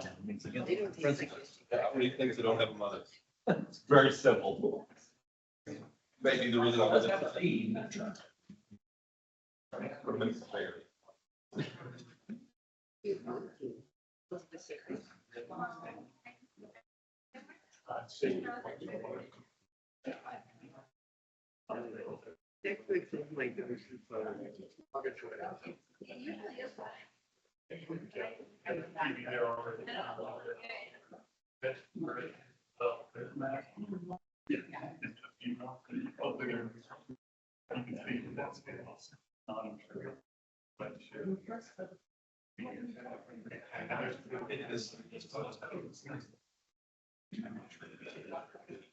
I'm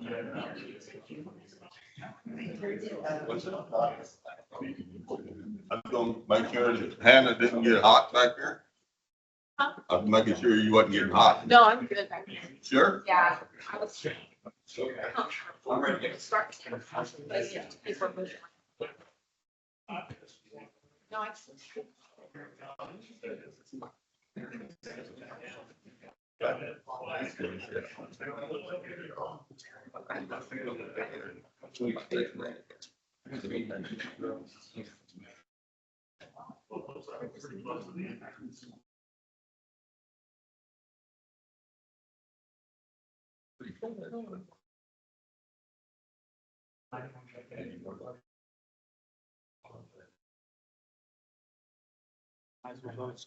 Third one.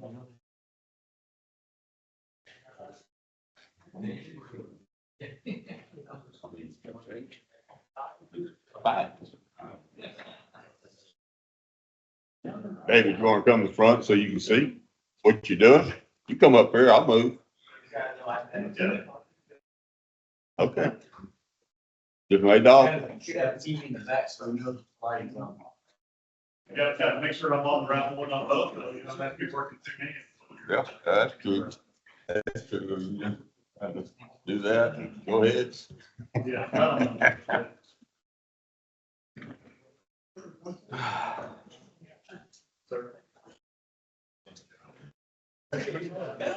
I was told you only had one trailer. You only needed one. Now we're gonna have three. I know, but I mean, I said, I understand. I said, but you had Hoffman here and you had fluxes and all this. I said, no. I said, I'm going to get a trailer. I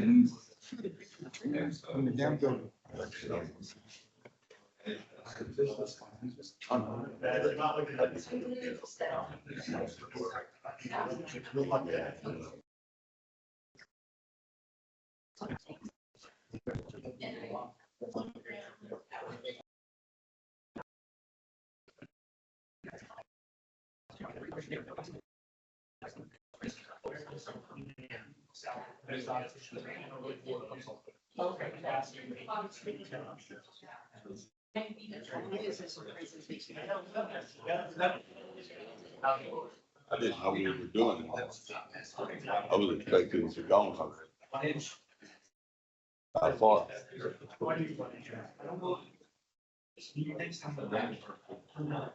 Oh, sorry. I don't know why you got it. I got it. My stuff over there. Well, don't matter. I can carry it for you. Well, I'm doing a bunch, I'm doing stuff while I'm listening. They don't, they had. What? Well, I mean, they're one of these things they're asking, I had to answer. They don't see what's wrong. I know.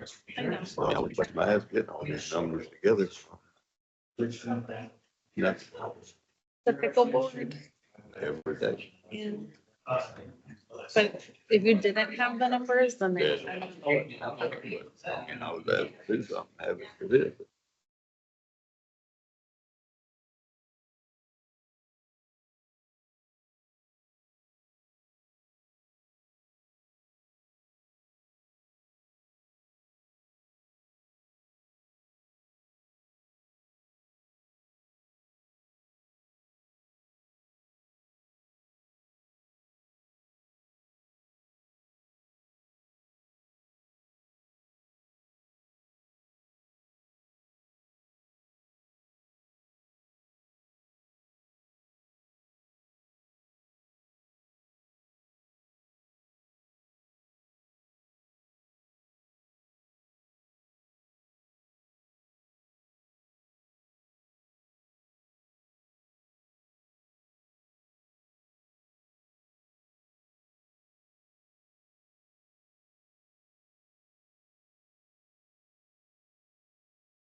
Thank you, Chairman. Good morning still, everybody. My name's David Stanley. I'm engineer with STV. I kind of thought I might have the most technical presentation today, but I'd like to thank Chelsea for challenging me on that this morning earlier. So no, I'd planned on getting through this presentation in about 15 minutes.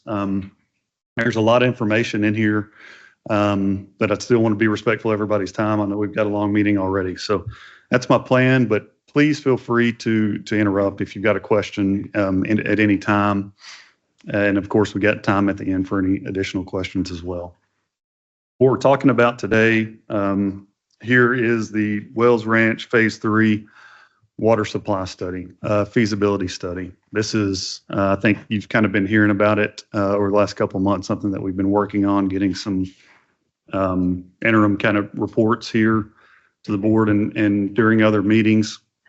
We finalized our draft report, reviewed that with staff, a number of times. A kind of a final draft was, and then revisited and submitted here recently. Not sure if staff's sent that out yet or not, but I think that it is available. So there's a full report to go along with this presentation that has a lot more information. Try to condense it into 15 minutes. So I've cut quite a bit out of it as far as this presentation goes. But just to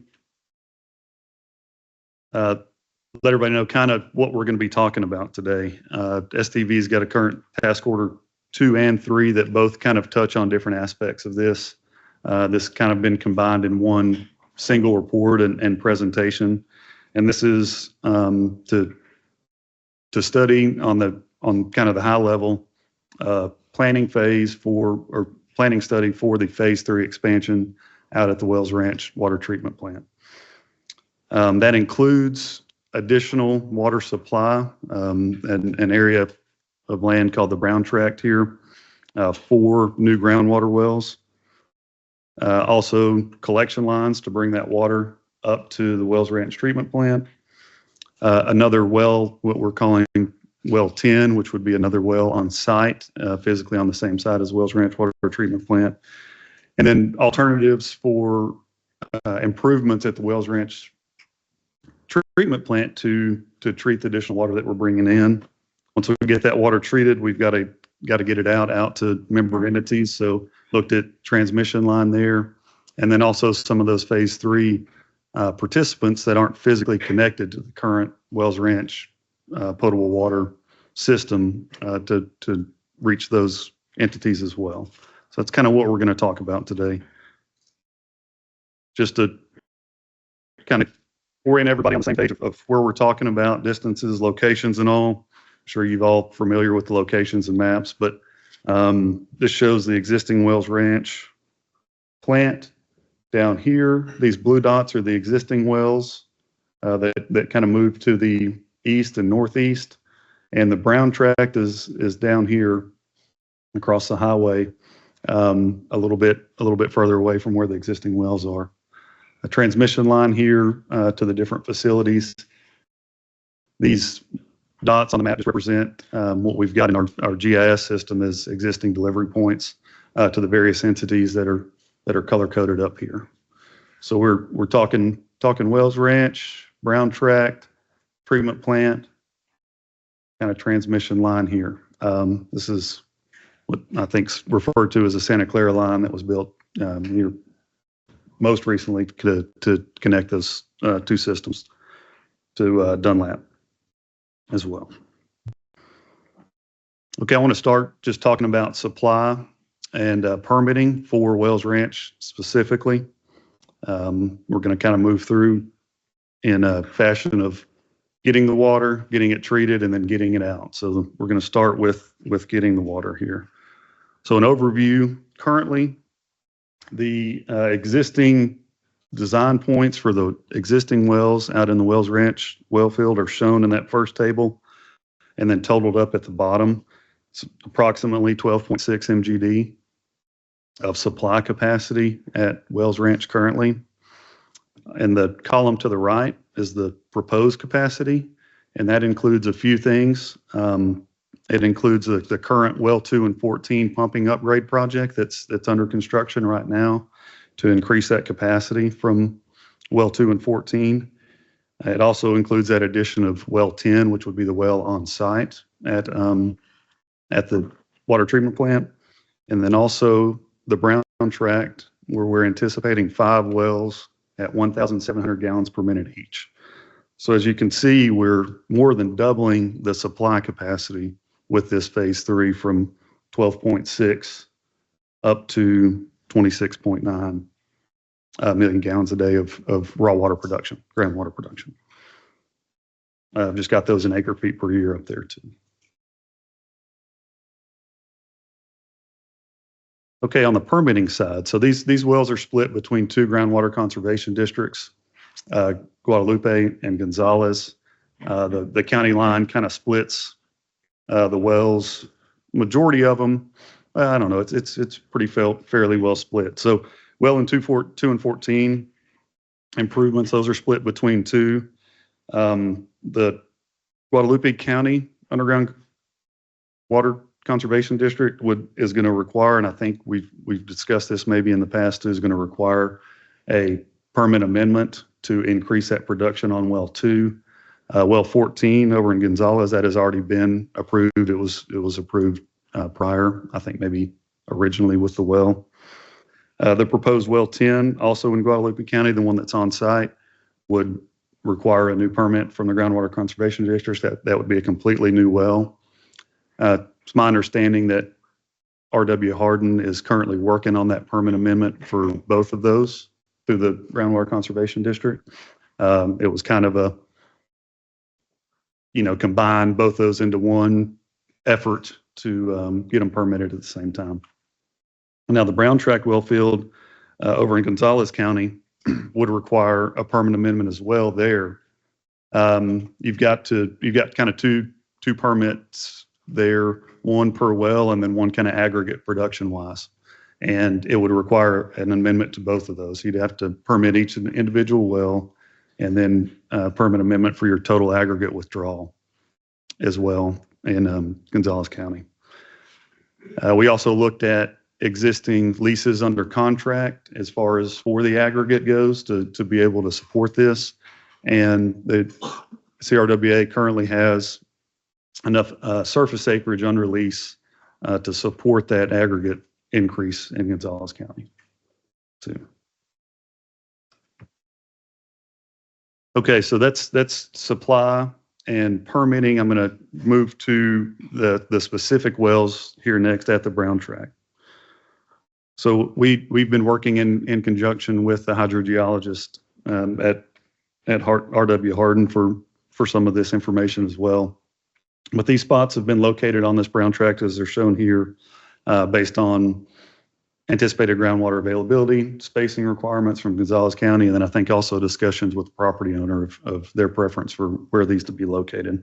Or they're kind of all in a row on the eastern side of the property owner's overall kind of property there. Each one of them are anticipated to produce around 1,700 gallons per minute each of those 5 wells at that rate. I mentioned earlier that this would require Gonzales County permitting amendment.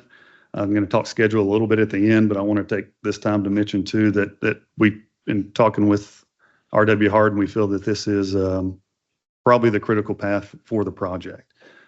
As you all may be aware, there's some other entities getting wells for transport out of districts currently right now that are being contested, and it's taking a while. So their best guess is that could be a 1.5 to 2 year period that it could take to get those permits in hand. And, you really want to make, my opinion is you want to make sure you got those permits in hand before you really start investing a lot into this infrastructure to produce these. And so that would be the critical path for the overall expansion in my opinion currently.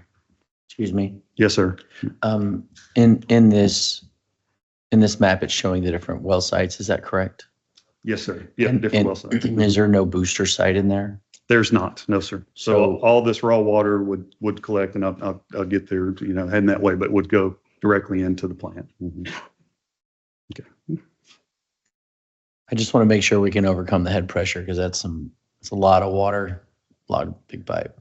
It is. Yes, sir. Mm-hmm.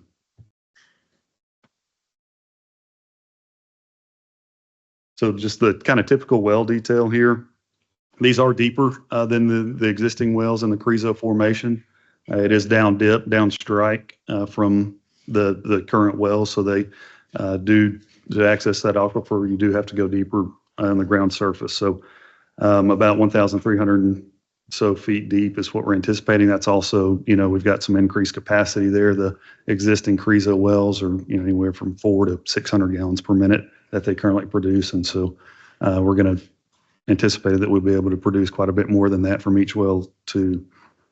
So to pump that water out of those and to collect them into the raw water storage tank at the plant, it's going to take about a 350 horse motor, and recommended to do that with a vertical turbine motor.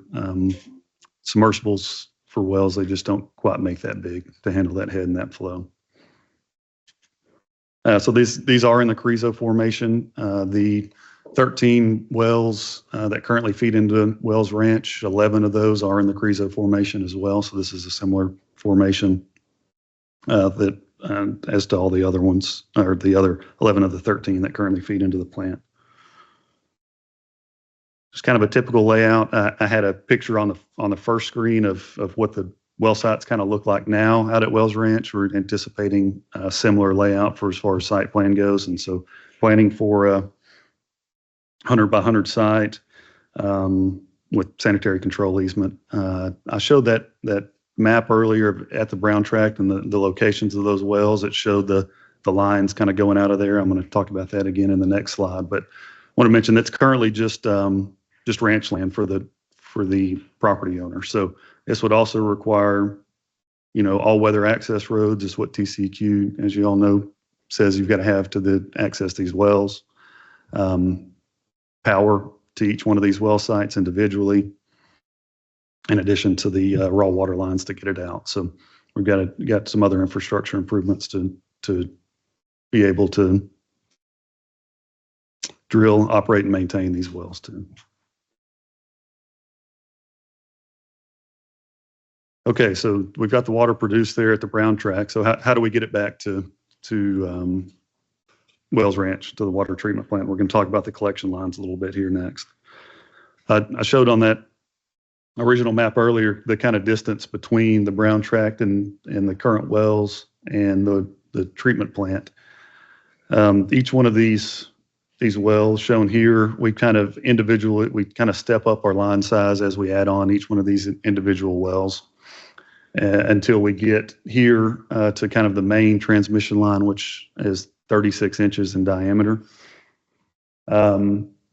We did build in a little bit of extra capacity into this 36-inch line for an additional well potentially in the future.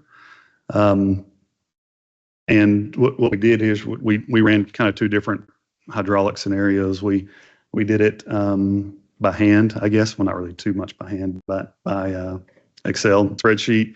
And then I'm going to talk about a computer model that we did on the transmission line, but we did something similar on the collection line here with the wells to develop a hydraulic model to recommend these sizes and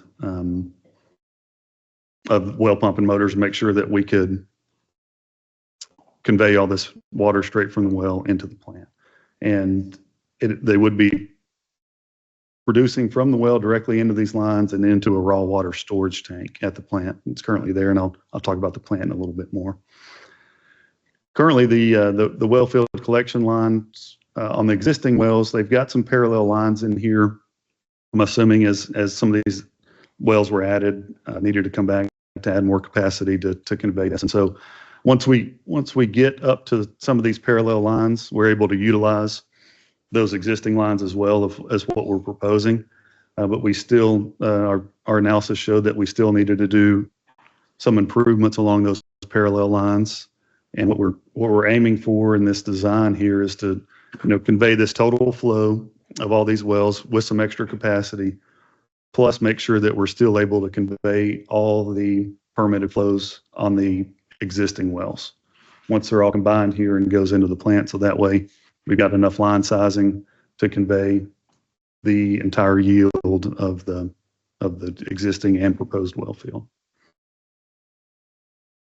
Does that help answer your question, or do you have a?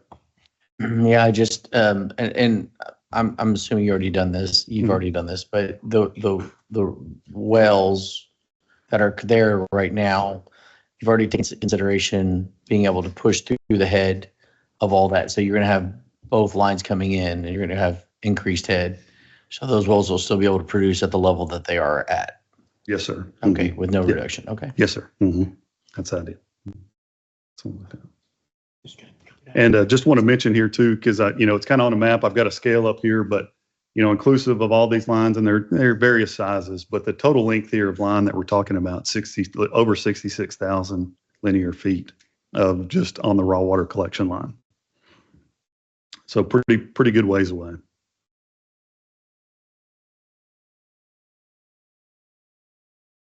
Okay, so now that we've got the raw water conveyed from the Brown Tract, the Phase 3 expansion into Wells Ranch, as you noticed at the beginning, we're more than doubling our production into the Wells Ranch plant.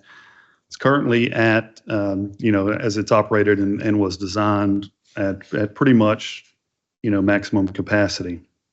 That's all based on the filters. So we're going to talk about some improvements there at the plant now to treat this raw water that's been conveyed in. I'll take a quick break because this is at the plant side as well, but well 10 is another well that was shown there to be proposed to be on site. This is more in line with the existing wells, CRWA wells that feed into Wells Ranch. So a design capacity of 400 gallons per minute. It'll be on site, so the collection line will just be a single collection line at the plant to take it into the raw water tank. It's the closest proximity well to that is well 2. And this well could be considered as a redundancy of supply potentially there at the plant to build in a little excess capacity for repairs or anything else that could be going on any of the other wells. Okay, so I mentioned treatment and treatment required at the plant. So these wells at the Brown Tract are CRWA wells, and there are other wells in the area that the groundwater hydrologist and we use to predict what type of quality of raw water produced that we're going to be talking about. And they're really in line with the existing 11 CRWA wells that feed into the plant as far as raw water quality goes. So nothing that we aren't currently treating or something that we didn't expect as of now based on what we're seeing on other existing wells in the area. And so that's high iron, high manganese, and low pH. Those are the contaminants that we're looking to remove, similar to what they're doing now out at the plant for the existing wells. Kind of have a min, max, and average there. Plan for the worst, hope for the best. So we're planning on the max side on the iron and manganese, low side on the pH, kind of where we are now at this high level to make sure that we've got enough capacity in there to treat these. So those are the constituents that we're looking to remove with treatment at the plant.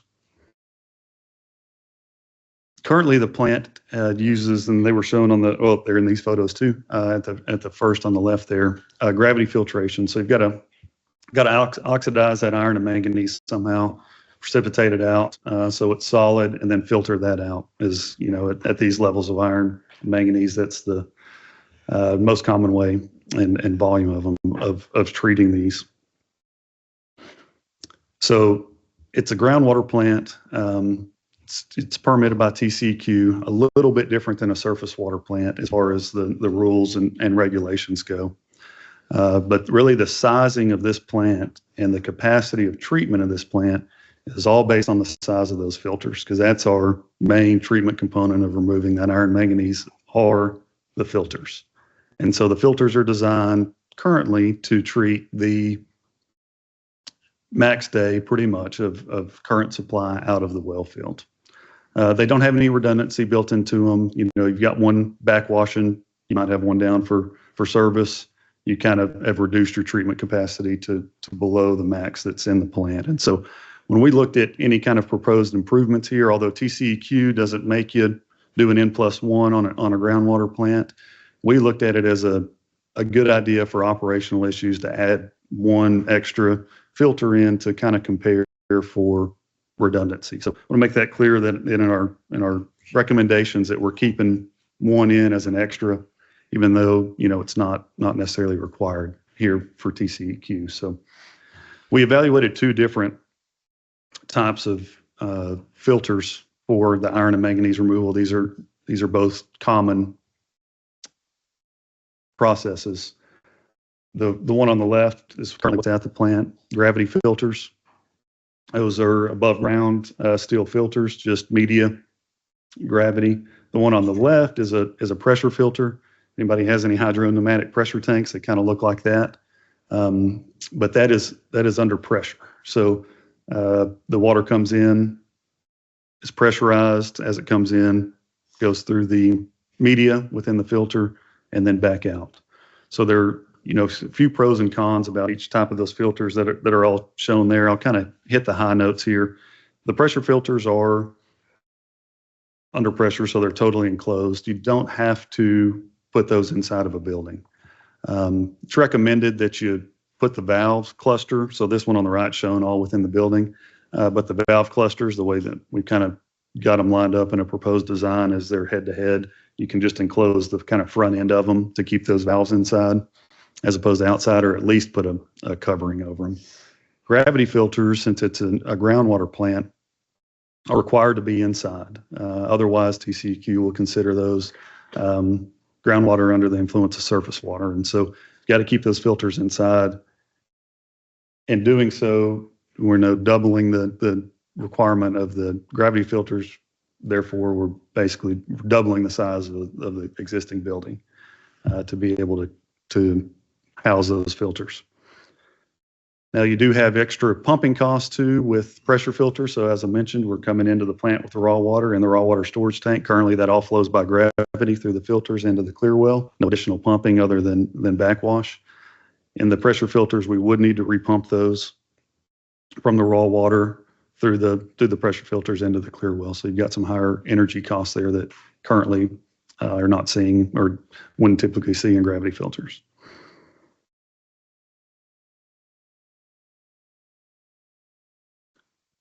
Wrong way. One time. Okay. I give myself once. That's it. Hit the wrong button.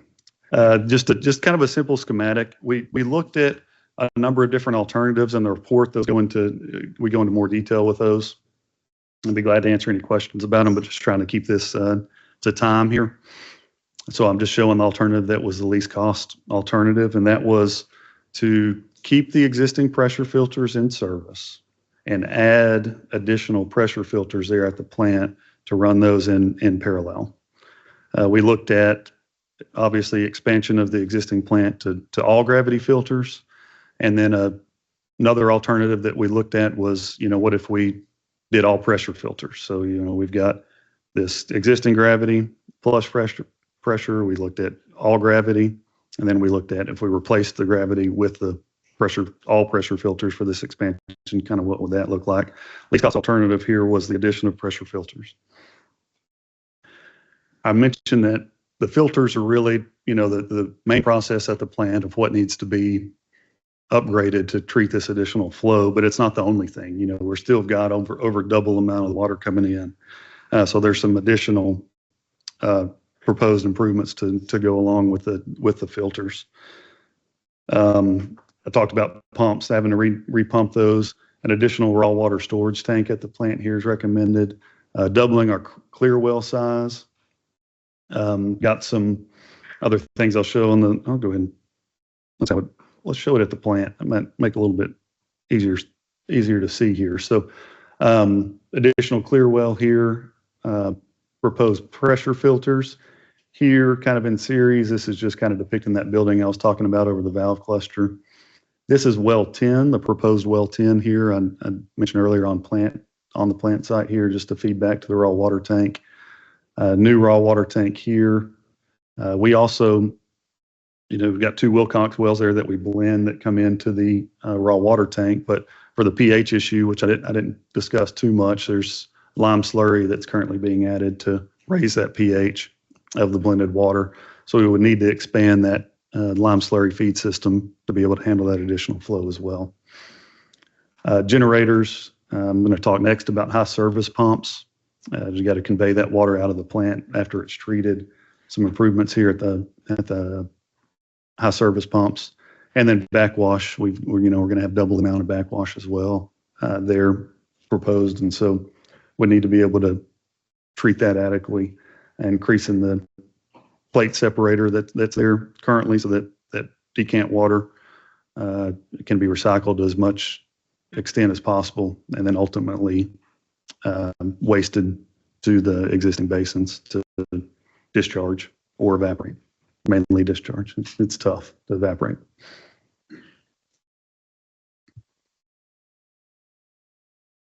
Okay, so once we've got the water treated, we've got to get it out of the plant, and so I'm going to talk about that next just a little bit. That's right. Okay, so I mentioned earlier we used a model on our raw water collection line. Did the same here with our potable transmission line. So built an info. This is showing the well field here. This is the plant. Just built a computer model based on historical data, mapping, GIS, as-built plans, everything that we could.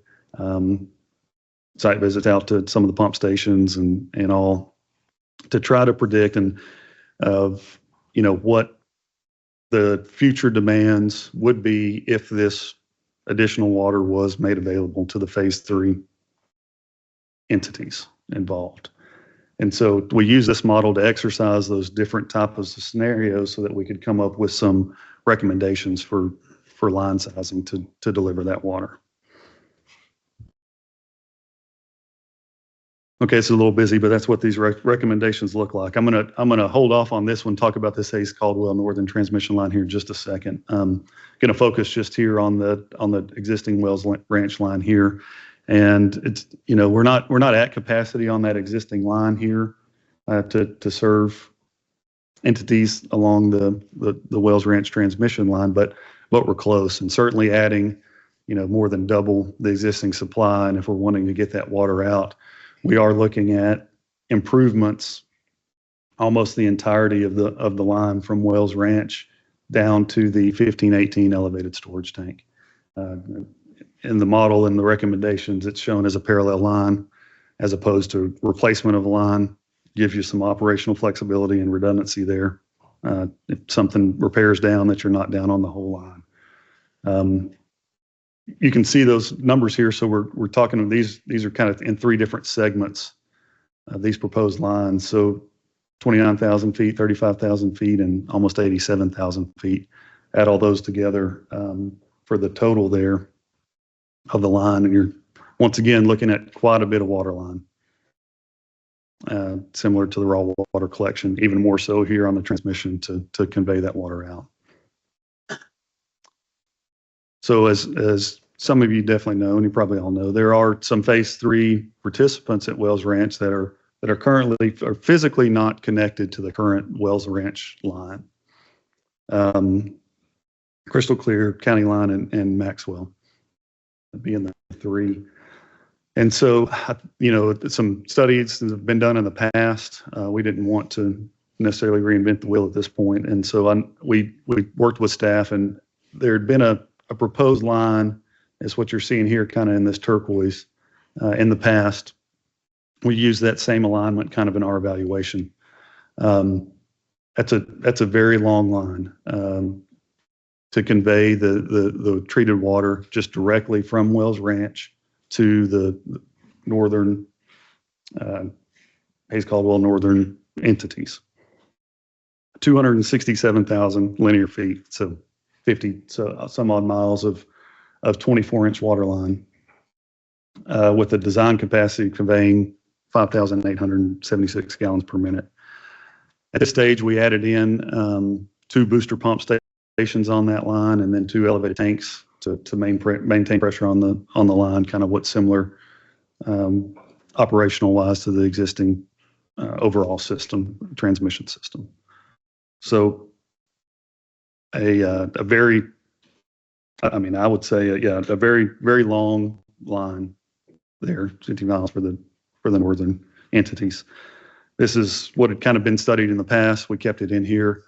Certainly think there could be potential other options of what might be able to be done there. But this is kind of what we looked at currently. Okay, now everybody's favorite slide, I think, right? Yeah, I know everybody already turned to the last page anyways before I started. So I was going to say, be prepared, everybody, but you've already looked. So I'll just mention once again, okay, so we're talking, this is a high level study. We've got, we're not designing plans for construction. We're looking at it from a planning perspective of what we think, these costs could be. And so this kind of summarizes those. So what we did with the cost, we took our anticipated costs based on what we are seeing now and quotes and other things that we've gathered, other projects in the area bid, kind of what some of the equipment cost is. We projected those out into $20-30. And by that, I mean adding a increase of 4.5%, I believe. I'm not double check my number. It's either, I think it's 4.5% per year, kind of as an inflation cost to project those dollars to $20-30. We also added in a 30% contingency. We're in the very early stages of this with so many unknowns of what the project could encounter. And at this point, it's advised and pretty common to put a pretty hefty contingency on the project at 30%. And then we also added an additional 30%, which is it's supposed to encompass any kind of soft costs that might incur on the project as well. Engineering, construction materials, testing, field services, legal, anything like that. So the numbers that are shown here are encompassing of all the contingencies and other soft costs and projected numbers out dollars into 2030. These are intended for planning. So, these numbers give you a total project cost so that you've got the information that you need to plan for the project, whether it be go after funding, budget wise. These numbers are intended to help you do that. I think we've all seen here recently what can happen if markets change and things change and you're planning for a project that all of a sudden is, twice as much as what you were planning for when you started planning for it 5 years ago. And it's what we're trying to not have happen, so that we've got a plan for it, plan for the worst, hope for the best, so that we're not surprised when it comes time to bid a project and award it, that it's way more than it was anticipated. Okay, so the totals here are broken up kind of by each individual piece. The well at the plant, well 10, the brown tract, all the wells there and infrastructure at the brown tract to do those wells, and then the collection line. Then I showed those three kind of portions of transmission line improvements. Those are each individual pieces there. And then the suggested alternative, least cost alternative for plant improvements for treatment to do the pressure filters alongside the existing gravity filters. Total there of a little over $500 million. The Hayes Caldwell Northern transmission line and facilities, booster pump stations and elevated tank with that 50 some odd mile, 24-inch line. Total project cost, this is an additional cost of $325 million for that specific part of it. Also added those up over here in case anybody was interested in kind of what that comes out to in acre feet, dollar per acre foot of water. Once again, these are separate. So this supply and water treatment plant includes the first three items, the transmission line, the first three items plus the bottom item here. Transmission line includes these three, and then the Hayes Caldwell is just for the total down there. So those are separate, not additive.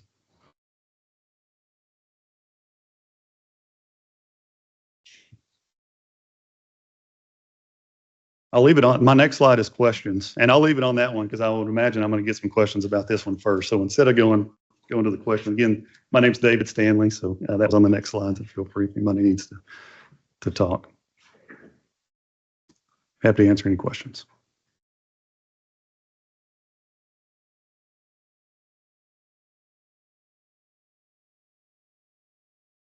Okay. Help myself. So you got a line going north. 8-point line.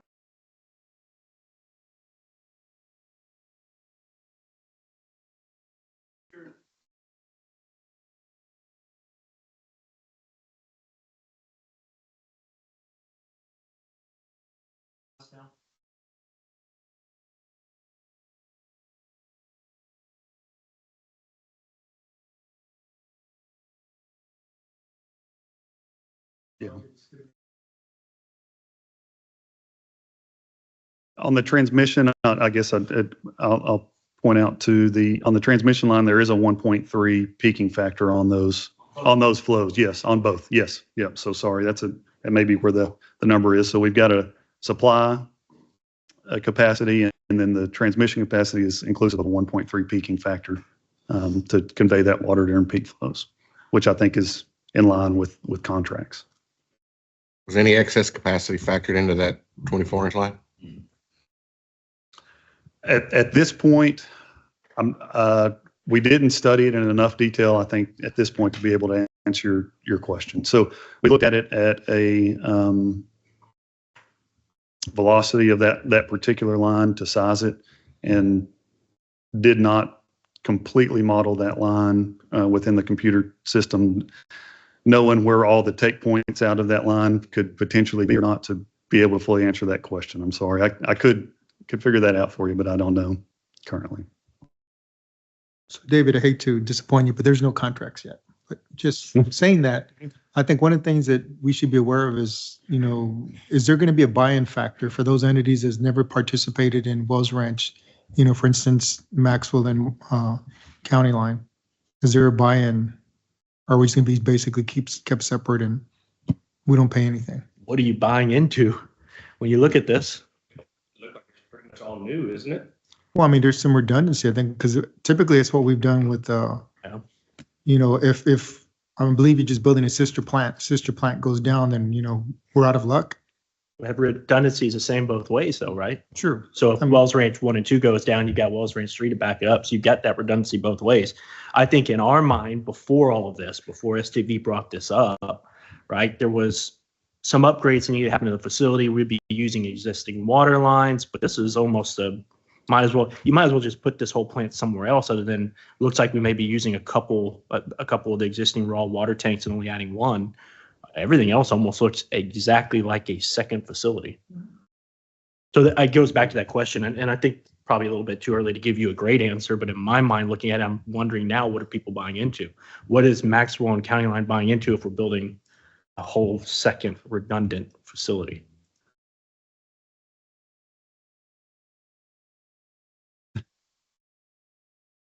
How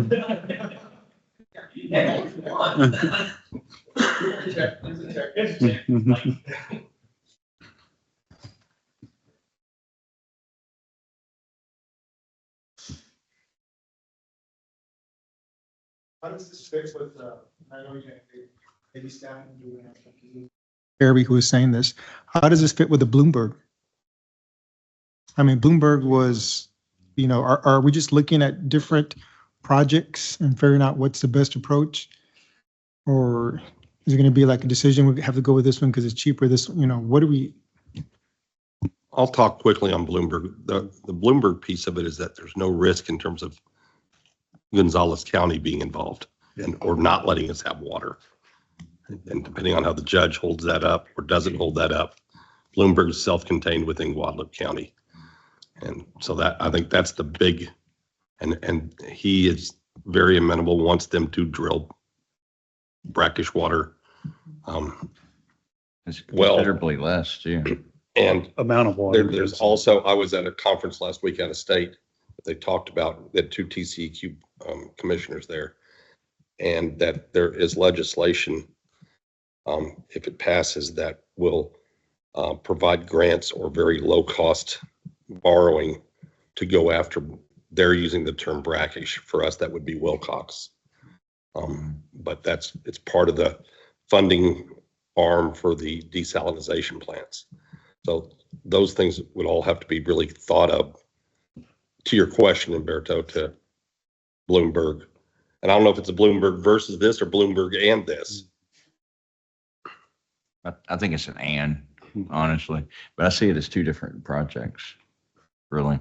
And the Bloomberg, we don't have any sort of participation agreement in whatsoever so far, right? Good That I news, know of. good news on participation agreements is we've got an agenda item for Monday night's meeting. We should have some form of draft of a participation agreement for everyone to take a look at.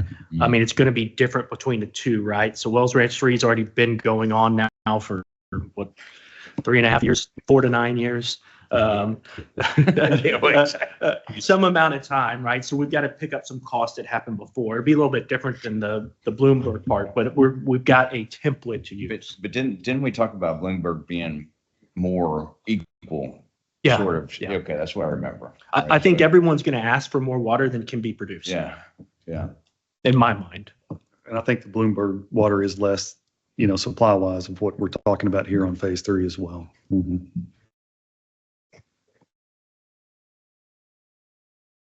So is there a design? Is there some method that STV's coming up with those numbers, or is just right now they're just completely just Wells Ranch 3, Carrizo? Is there Wells Ranch 3 Bloomberg that's going to be as detailed as this? I think it's going to be its own separate project. So I don't think it'll be a Wells Ranch project or Wells Ranch 4 or anything like that. My understanding is staff has asked STV to create a scope for Bloomberg.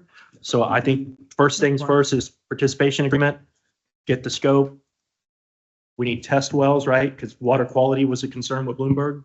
And then move on to this.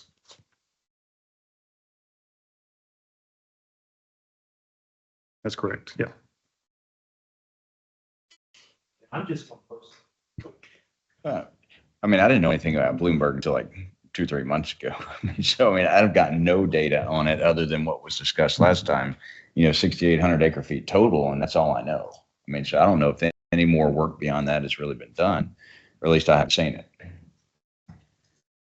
But what you said sounds legitimate to me. That's what we have to do is to move it forward. Any questions or comments for David? No, thank you, everybody. Appreciate it. Yeah, thank you. All right, moving on to THMs. Anybody have anything to It was 478 last week. comment on THM reductions? A lot better. You guys are better? Yeah. On the doghouse. Awesome. We've been in there for 6 years, it seems like. There's an item here that says potential conflicts with existing. Does anybody know what that means? David? Joan? I don't, All I don't have any conflicts that I know of to identify to y'all right now. Awesome.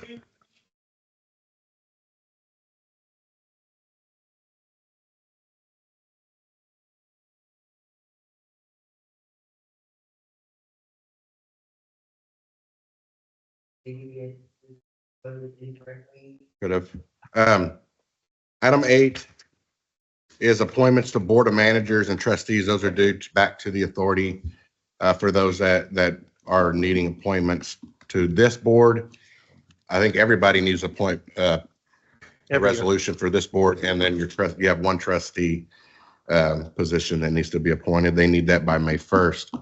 I've had Carrie and them include the qualifications for a board member because past few months, it has been miscommunicated what this authority is either seeking or trying to do.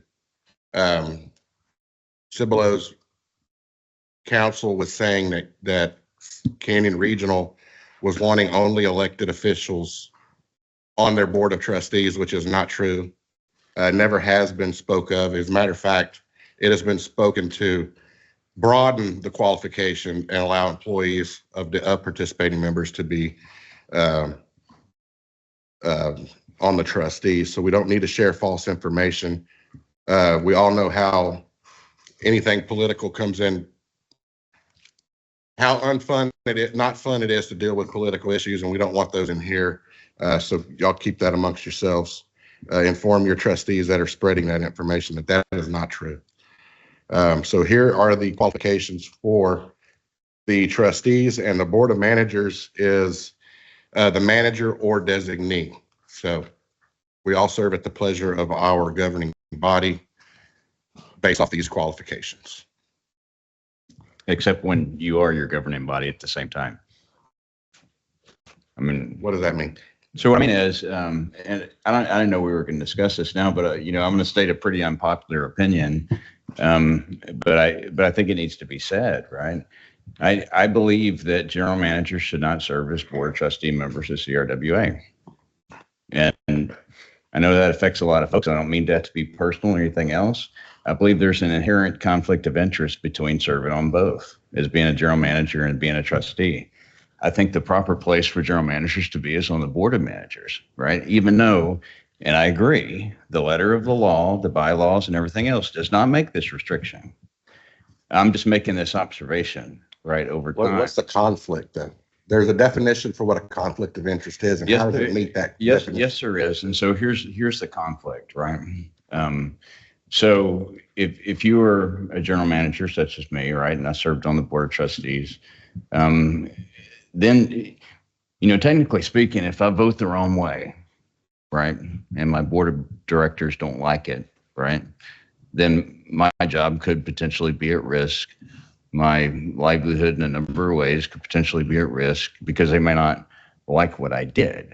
I think if Right. that's the case, then don't put yourself up for nomination to be on the board if that's not a risk you're willing to take. Yeah. Or don't vote the wrong way. So, okay, so likewise, right, I think another conflict is it creates a friction between the staff and the general managers, in the sense that the general manager of a member entity has power over the general manager of CRWA. And I think that creates an imbalance, if you will, between, being able to communicate and operate on equal footing. Now, I don't expect any of you guys to accept my opinion. Yeah, I mean, right what away. you're asking for is But legislative I do expect to be heard, right, and state my opinion in public, right? And that's it. I mean, no one has to agree to me. I'm not attacking any single individual or anything like that. I'm just making the observation that I believe that there's conflicts of interest that exist. And for better governance of the board, I think the manager should be on the board of managers and allow the trustees to be an oversight body, which would then therefore give Carrie and staff more space to operate, right? And then, so that's my opinion. Didn't know we were going to discuss this today, but it came up, so I'll go ahead and say my opinion in public, right? So, I mean, for discussion, consideration, whatever you guys want to do, or Flushing. I mean, it's okay with me. I just wanted to state it was on the agenda. What you are asking for is a legislative action that would need to be approved by the state legislature.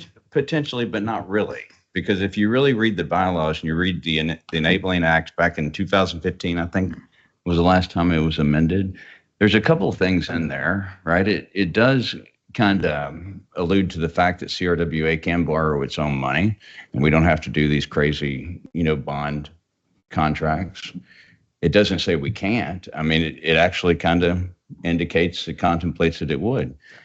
The bylaws contemplate a division between the trustees and the board of managers. It doesn't say it in black and white. I'm not saying that it does. I'm just saying even having a board of managers indicates that the thought was that you would have two bodies, one where the managers would work together and recommend to the board of trustees to make the decisions. Doesn't say that. But in the legislation, it states a qualifications of a director. Yeah, but I mean, it's being technical without being the need of being technical. The member entities could agree to not put managers on. That's exactly right. They could agree to that. And you would have to have every single member entity agree to do that. The likelihood probably being slim, but isn't there inherent conflict either way, right? Because we're all putting our own individual people. I mean, we've sat at board of trustees meetings. There certainly is. Where people have said, I'm not going to vote for this. My system's not doing this. That's the major issue, right? Is there is going to be conflict no matter what you do at Canyon Regional by having your members appoint trustees. I think probably the best case that's not, maybe most recently, was Clint Ellis, who wasn't actually on Springs Hill's board, but was a representative. Probably was the best case of non-conflict of interest. Well, also, and take the take your comment, Justin, about, the city of Cibolos action that they took. And yes, right, the mayor said, right, he attributed to Canyon Regional the qualification of the director. His statement was incorrect, but Cibolos 100% within their right to pick whoever they want to under the bylaws, right? So that was also correct. The two things could be correct. They are, but the mayor's word was the Canyon Regional's ask was. You're exactly right. You're exactly right. He misstated. I agree with you 100%. But there in itself does not negate them from the ability to choose and who they want to choose. Yeah. And it doesn't negate your entity from not appointing you. That's exactly right. So I just think it's a non-issue. Yeah, I think, Mr. Chair, it's a legislative issue. If you have an issue, take it through the Board of Trustees, which basically sets legislative, Right. Let that go that way. But I seriously doubt it's going to get any traction because all you have to do is just look at our sister entity, which is Alliance. It's the same setup. Alliance has general managers who are on the Board of Trustees who do that and oversee. I don't see a conflict overseeing the general manager of Canyon Region. More importantly, we all pay. Some of us pay more than others.